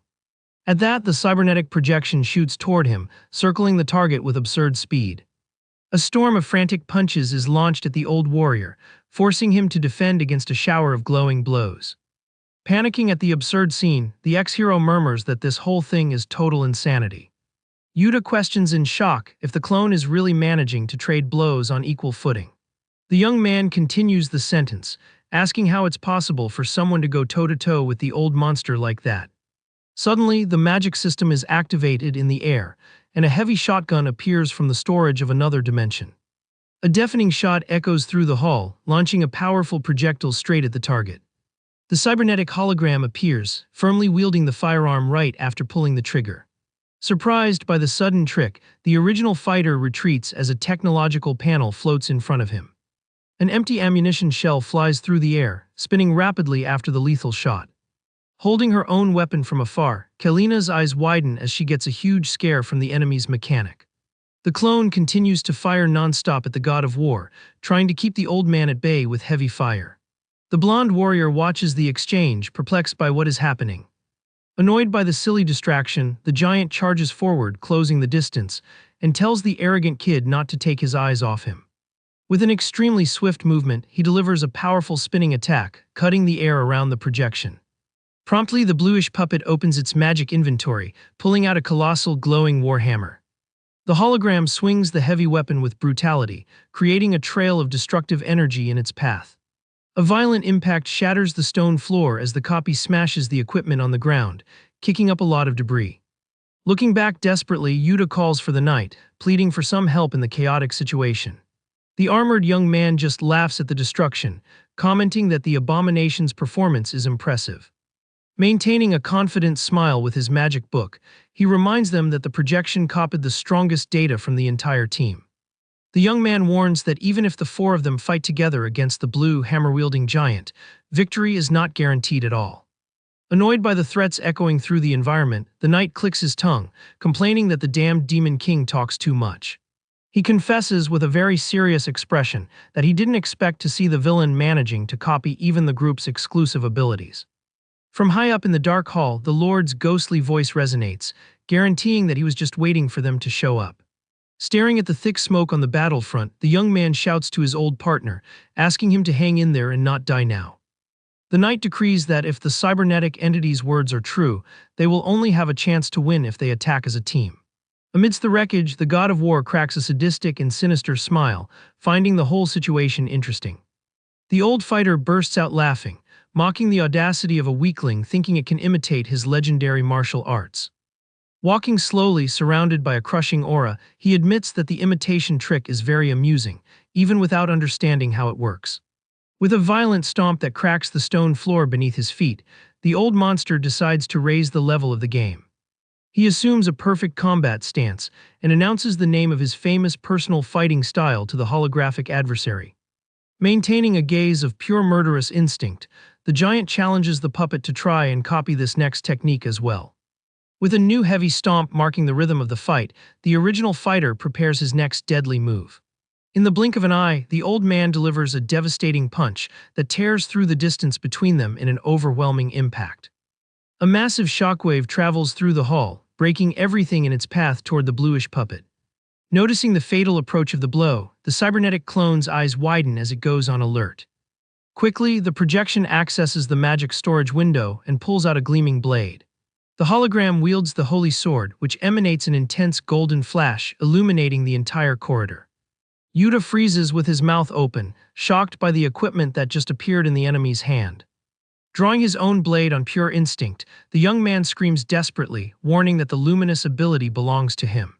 Without any mercy, the clone swings the weapon, firing a colossal beam of light that sweeps the scenery with the power of divine judgment. Betting on pure agility, the god of war leaps, spinning through the air to narrowly dodge the destructive ray. Still in the air, he retaliates with a frantic sequence of flaming punches that engulf the adversary's position. A thunderous explosion shakes the castle walls, raising flames and a lot of dust. A dense cloud of smoke takes over the destroyed architecture as the sound of the impact echoes through the empty corridors. With his feet firmly on the ground again, the giant assesses the exchange, calmly guaranteeing that the copy's power is much weaker. Analyzing his own physical condition, the experienced fighter confesses that his internal energy is still too low to use his full strength. However, he adjusts his posture relaxedly, guaranteeing that his current power is more than enough to deal with a puppet. On the other side of the smoke, the clone stumbles as the cybernetic system reports that critical damage has been detected. Suddenly, a blast of reddish energy explodes from the hologram's body, forcing the immediate activation of the final defense mode. Next to the blonde warrior, Yuta breaks into a cold sweat, trying to understand what this maximum power activation means. The young man panics upon seeing the creature assume a more intimidating form and questions if the abomination just entered its second phase. Staring at the transformed target through intense lightning, the old warrior comments that the puppet is quite persistent. With a fierce smile on his face, the god of war scoffs, asking if this is just a temper tantrum before death. Without responding to the provocation, the bluish projection dashes forward in a swift charge, instantly closing the distance. Using its inventory mid-run, the entity pulls out a gigantic battle axe prepared to kill. The copy leaps, cutting through the air in a brutal vertical attack with the axe, with enough force to crack the earth. In a direct and merciless counterattack, the old monster fires a punch charged with energy to meet the heavy weapon's blade. The absurd clash between the two forces generates a titanic explosion of fire and destruction that sweeps the main hall. Thrown far away by the crushing impact of the fist, the clone collapses with alerts that more than half of its data has been corrupted. The projection tries to extend a hand in a last, failed effort to recover the deleted information, while the giant grabs its face without mercy. With a brutal and decisive move, Asura smashes the cybernetic abomination's face against the ground, shattering the enemy's structure. The system collapses, firing several error alerts as the clone's defense is completely deactivated and destroyed. Staring at his defeated copy with a dark gaze, the king of Shura decrees that the imitation game is over and tells that piece of trash to disappear. The scene cuts to an external view of the gigantic castle under the moonlight. Completely corrupted by the attack, the bluish projection begins to disintegrate on the stone floor until it vanishes completely. More system windows float in the dark, confirming that the summoned dungeon boss has been permanently deleted due to a critical error. Watching everything on his monitors, Belzar is completely astonished, wondering what kind of absurd technique that was, capable of causing so much damage. The Demon King tensely notes that the old warrior not only destroyed the dungeon's structure, but also annihilated the defense system itself. He soon relaxes, leaning back on his throne and letting out a cynical laugh, admitting that he expected things not to be so easy. Leaning forward with a malicious look, the entity announces that he has prepared many things to stop the fake hero, and also warns about the origin of that monster the group brought along. Totally confident, the Dark Lord swears that this time he himself will put an end to the adversary's plans with his own hands. The view shifts to the fortress's inner courtyard, which leads directly to the main area. Firm footsteps echo on the stones as the invading group finally reaches their expected destination. Before the immense double doors bathed in a reddish light, the armored knight confirms that this is the entrance to the enemy's final floor. Full of himself, Evan soon boasts to the old master, reminding him that he was right about the quick path they took.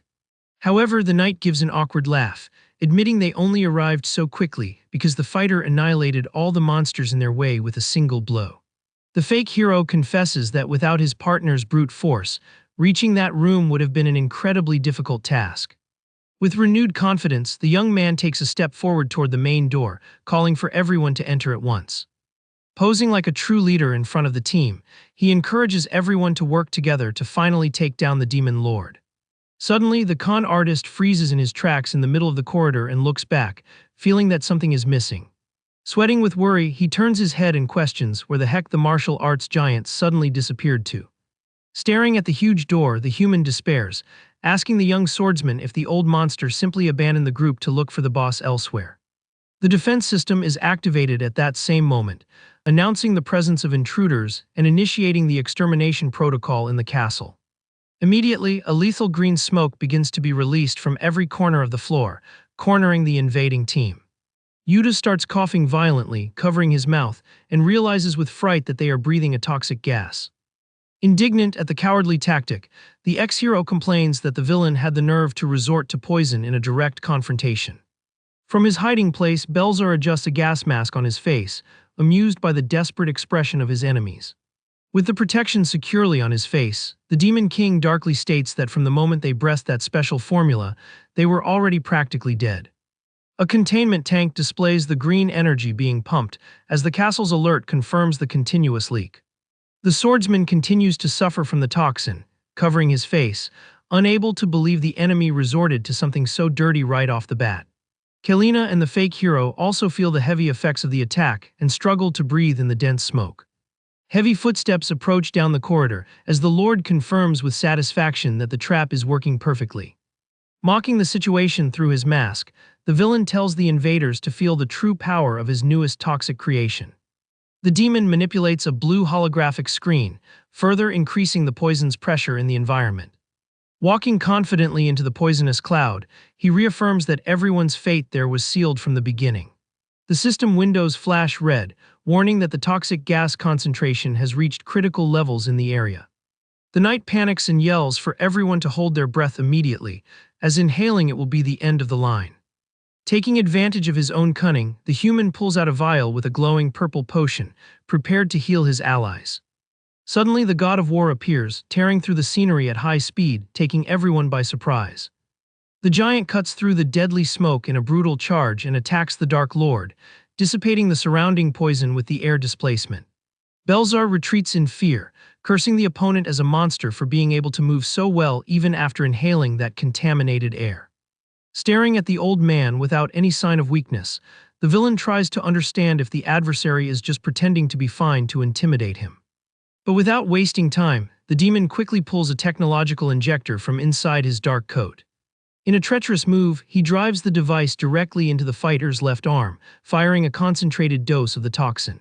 Far from showing any pain, the MC just turns his head to the needle injected into his own muscle, finding the action very curious.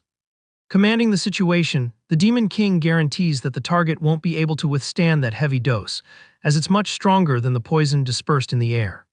He sadistically explains that the instant the substance circulates, the old man's arm will rot and his organs will fail. However, Asura simply rips the device from his own body in a brusque movement and crushes the technological equipment with his bare hands. The master breaks the enemy weapon to pieces with an expression of boredom, classifying the attempt as insignificant idiocy. Exuding a powerful aura that expels any impurity, the warrior reveals that his body reached the realm of absolute immunity against all poisons in the world a long time ago. As the display of strength occurs, the system windows report a critical protocol failure, forcing the complete dissipation of the toxic gas from the environment. Far from the direct combat, the young swordsman chugs the potion vial, quickly swallowing the antidote. Yuta wipes his mouth, panting, and thanks the fake hero from the bottom of his heart for saving their lives in that critical moment. Looking at the now clean corridor, the boy comments that the enemy is a real lunatic for releasing deadly gas right at the entrance of the stage. With a smile of relief, he confesses to his human companion that without that timely help, he and the warrior would already be dead on the asphalt. The con artist gives an awkward laugh, scratching his head, downplaying his own action by saying he just distributed the potions he had stored. He admits his own cowardice, confessing that he always makes a gigantic stock of emergency items for situations exactly like that one. Kalina focuses her gaze seriously and deeply regrets letting her guard down, admitting that she should have also brought antidotes in her magic bag. Totally sincere, the blonde reinforces her thanks to the knight, acknowledging that he really saved her skin. With an ironic smile on his face, Evan counters their gratitude by suggesting the two of them should be thanking the old monster up front instead of him. The fake hero points to the giant standing at the end of the hall and reminds them that the only reason they survived the invasion is entirely because of that absurd strength. Observing the master's silhouette from a distance, the swordsman readily agrees and admits he knew the old man was strong, but never imagined the fight would end so quickly. The boy gives a relaxed laugh, joking that if they keep up this frantic pace, they'll practically finish the game in record time. Walking toward them with a threatening gaze, the god of war focuses directly on the knight, demanding to know if the big mouth hasn't forgotten their agreement. The pressure of the immediate demand makes the con artist adopt a serious expression as he assesses the situation. But he soon regains his typical arrogant pose and cracks a smile, assuring offendedly that he hasn't forgotten the promise and questioning what the old man thinks he is. Pointing to his own chest with swagger, the human explains that the only thing he needs to do is press the mission completion button to release the heir's full power. Keeping his word, the armored young man turns his back to the group, walking toward the magic panel in the middle of the room. Passing by the floating technological structure, he mutters with relief that it's finally time to put a definitive end to this cursed task. The system's luminous interface appears, confirming that the Dark Lord has been defeated and asks for final confirmation to complete the heir's ritual. Before the bluish screen, Evan vents with his arms raised that he never thought he'd see this day, pointing out that no one there has any idea how much he suffered trapped in this. Looking over his shoulder, the scoundrel complains non-stop about the headache of recruiting new members every time, because the villain changed the castle's tricks whenever he wanted. His memory brings up the image of the butler Graydon wielding his sword in the darkness, with the fake hero reporting that the fights were absurd, and that just remembering that lackey gives him PTSD. While his companions listen to the whining, he states that he almost spent his entire life stuck in those failed invasions, leading the swordsman to call his name hesitantly. With a very awkward and uncomfortable smile, Yuta interrupts the drama, admitting he understands his colleague's difficulties, but begs him to shut up and just press the darn completion button already. It all starts with Evan hesitating before the system's glowing panel, seeming to rethink his decision to finish the dungeon. He remembers that life in the tower wasn't all bad, since he could take almost anything from the royal treasury and use his sacred power as an excuse to have fun with the priestesses. At that, the con artist comments that he was always treated like a great hero in the city and that he quite enjoyed all this pampering under his own name. Staring at the bluish interface, the young man realizes that if he finishes the mission now, that whole life of luxury will end once and for all. With that, the fake hero turns to the group casually and questions if it wouldn't be a huge waste to throw all that away so suddenly. Yuta is left completely baffled by his companion's abrupt change of attitude. Full of ill intentions, the scoundrel decrees that it would be a shame to end things there, announcing that he's just going to start everything over from the beginning. The system emits an alert confirming the mission's refusal, warning that the ritual has entered a hidden route and that all tower data will be reset in less than a minute. The swordsman is stunned by his partner's madness and asks what the heck he just said. Completely indignant, the boy questions why he would do something so stupid after they've come so far, wanting to confirm if he's really going to throw it all away and start from scratch. Giving an ironic laugh, Evan apologizes to the group, confessing that he's very satisfied with the good life he leads in this place. Being very direct, the coward admits that his intention is to continue living in there forever. He explains that maintaining this was basically impossible, since if they didn't complete the task within the time limit, the demon lord would win, and that's why he needed to find a different method. The human reveals that he purposely triggers a glitch in the system just to keep resetting the tower infinitely. Taking advantage of his allies' shock, the con artist warns that their data will soon disappear too, and ironically thanks them for making things so much easier for him on this floor. Laughing in everyone's faces, the young man promises that even after the world resets, he won't forget what they did. Suddenly, the system interface shatters and vanishes into thin air, leaving the fake hero surprised by the protocol's sudden failure. A huge, dark, and oppressive cube falls from the ceiling, pinning Evan to the ground with a violent thud. From the shadows emerges Belzar, now in his human form, darkly warning that he already said he wouldn't let things go the way the con artist wanted. New system screens pop up in the air, announcing that the ritual has been modified and that the tower can no longer be reset under any circumstances. The Demon King extends his hand with authority and declares that the bug the coward had been abusing all this time has been completely fixed by him. The reddish alert flashes continuously, confirming the permanent change in the system's rules. Staring down at the prisoner with superiority, the entity reinforces his victory by stating that the dirty trick is over forever by his own hands. Trapped under the containment structure, the human tries to process the information and repeats the enemy's words in disbelief. Enraged by the audacity, Evan shouts that this is completely ridiculous and doubts that even the villain could do something on that level. The creator manipulates a scarlet energy between his fingers, while listening to the young man argue that the only thing he could control there was that demonic domain and nothing more. At that, a strong flash envelops the floor beneath the barrier and surprises the scoundrel cornered in the trap. The system confirms the activation of a restriction overload, locking the player in place for a long 10 minutes, unable to move. Observing the immobilized prey from above, Belzar scoffs that the adventurer gave him plenty of free time to work in silence. The Dark Administrator reveals that thanks to the fake hero's constant resets, he was able to learn more and more about the systems and the structure of that virtual world. Analyzing his own source code around him, the Lord notes that the basic logic of the place was a real mess, full of flaws and with thousands of lines that didn't even make sense. He continues his explanation, stating that it was precisely because of this flawed programming that the human was able to exploit that valuable bug all along. The con artist swallows hard upon hearing about the error that allowed him to restart the stage without ever truly completing the final challenge. Walking calmly through the Red Hall, Belzar decrees that this will no longer happen, as he himself searched for and fixed all the tower's flaws alone. With a firm step on the magical structure, the entity decides that the time has finally come to end this repetitive cycle. Raising his arm in an aggressive gesture, the Demon Lord announces the start of the final game between them at that very moment, unleashing a torrent of dark power. The interface alerts of the creation of an isolated battle space, completely separating the adversaries with no chance of external interference. The enormous tower under the daylight stands imposingly as the narrative returns to memories of the past. In another point in time, Belzar charges, cutting down a fierce werewolf that tries to attack him by surprise from the flank. With impressive agility, the dark-clothed swordsman fires a wave of luminous energy to push back the rest of the pack that surrounded the area. The attack's impact generates a violent purple explosion that tears the enemies apart in a single instant. Taking advantage of the opening, the developer yells for his ally to advance and take the initiative in the assault. Without wasting time, Evan concentrates his holy aura in his hands and hits a pillar with all his might, warning that destroying that artifact will make all the monsters in the room disappear.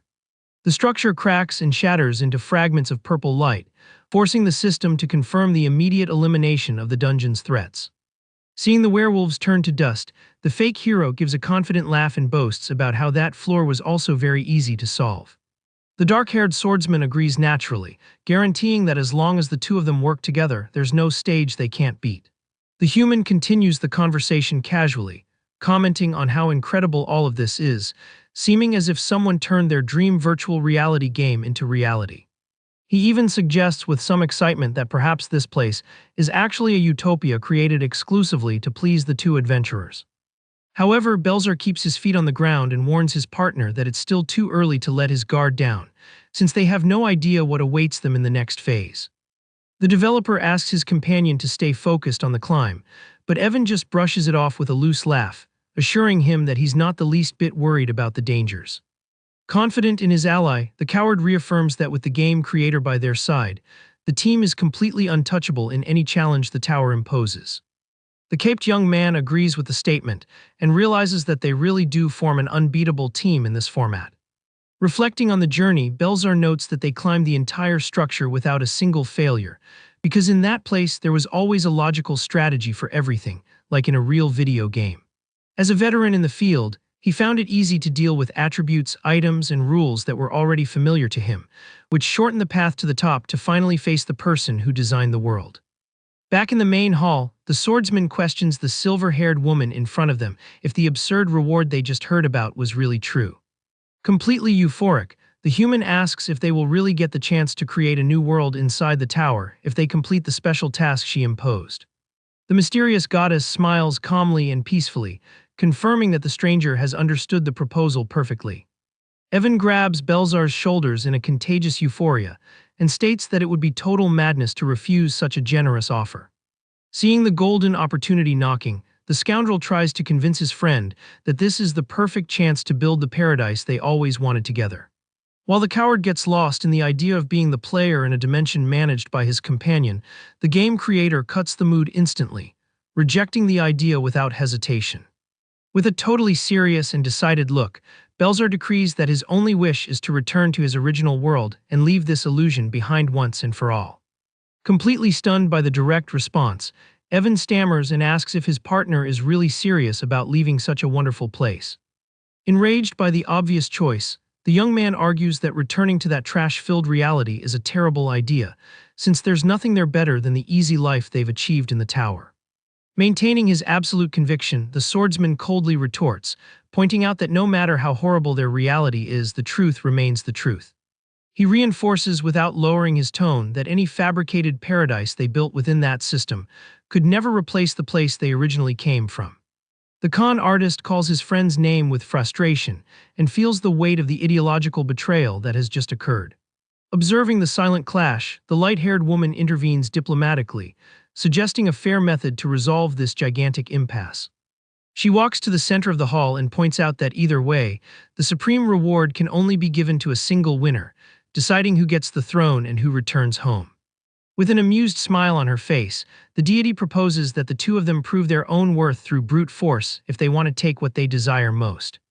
Staring at the fragmented duo, the administrator finalizes the rule, warning that the prize will be given solely to whoever completes the mission by overcoming the adversary. Back in the chaotic present in the demonic domain, the cube's barrier glows as the isolation alert cuts off any connection with the outside environment. Outside the restricted dome, Yuta is stunned and tries to comprehend what the heck is unfolding right under his nose. Without finding any obvious answers, the hero indignantly questions why the damned Demon King decided to show up there out of nowhere, interrupting the end of the long ritual. Near him, Asura just watches the sealed area in complete analytical silence, while evaluating the unstable energies running inside. Inside the isolated battlefield, Belzar assumes his true form and already concentrates a massive charge of dark power in the palm of his hand, preparing for the definitive combat. While the final preparation occurs in the middle of the macabre hall, the general interface goes into a deep collapse, displaying multiple fatal error messages due to the abnormal interference in the base code. Stunned by the sudden transformation before him, Evan calls the Demon Lord an old geezer. Annoyed by the breaking of the previous spell, he questions what the enemy is trying to do this time. System error messages flash in the air, warning of an abnormal external impact that has exceeded the interference limit, as the duo faces off in the vast virtual space. Without wasting time, Belzar extends his hand and forces an overload on the location's own system. A huge, destructive beam of energy plummets from above, straight toward his adversary. To protect himself from the attack, the human quickly raises a luminous magic shield. Confident in his abilities, he accesses the storage from another dimension and creates a mirrored portal to block the blow. Taking advantage of the defensive moment, the Dark Lord fires multiple beams of power with both hands. The violent clash between the abilities generates sparks as the overload collides head-on with the absolute barrier erected in the arena. Amidst the chaos of the battle, Evan lets out a loud laugh and praises his former partner's unbelievable power. Maintaining a calm posture, Belzar notes that the outsider can rewrite the system's rules mid-fight and still create that kind of domain. Completely euphoric, the fake hero states that the administrator was exactly the person expected to inherit all the tower's power. Distanced in the vast cybernetic scenery, he asks why the developer doesn't just take control of that world if he really loves it so much. Unyielding in his position, the creator decrees that he will never accept this inheritance, even if the con artist spends eternity resetting the stage. Not caring about the responsibility, the scoundrel laughs freely and warns that he doesn't have the slightest patience to deal with this kind of problem. Charging into the offensive with his fist charged with energy, he decrees that his only desire is to continue enjoying the tower for eternity as a player. Suddenly, the virtual limit that isolates the battle dimension suffers an impact and begins to crack. A muscular hand shatters the structure with brutality, leaving the young man shocked by the unforeseen invasion. The violent breach of the barrier generates a gigantic luminous explosion that sweeps the entire area in the blink of an eye. Caught completely by surprise by the blast, Belzar is baffled as to how someone managed to enter the sealed space. Thrown to his knees on the floor after the impact and spitting blood, the con artist tries to process the situation while the demon coldly warns that he had already alerted him about the consequences. The dark entity sentences that the outsider has abused dirty tricks for too long and has no right to complain about his own demise, revealing the imposing figure of Asura standing amidst the lightning.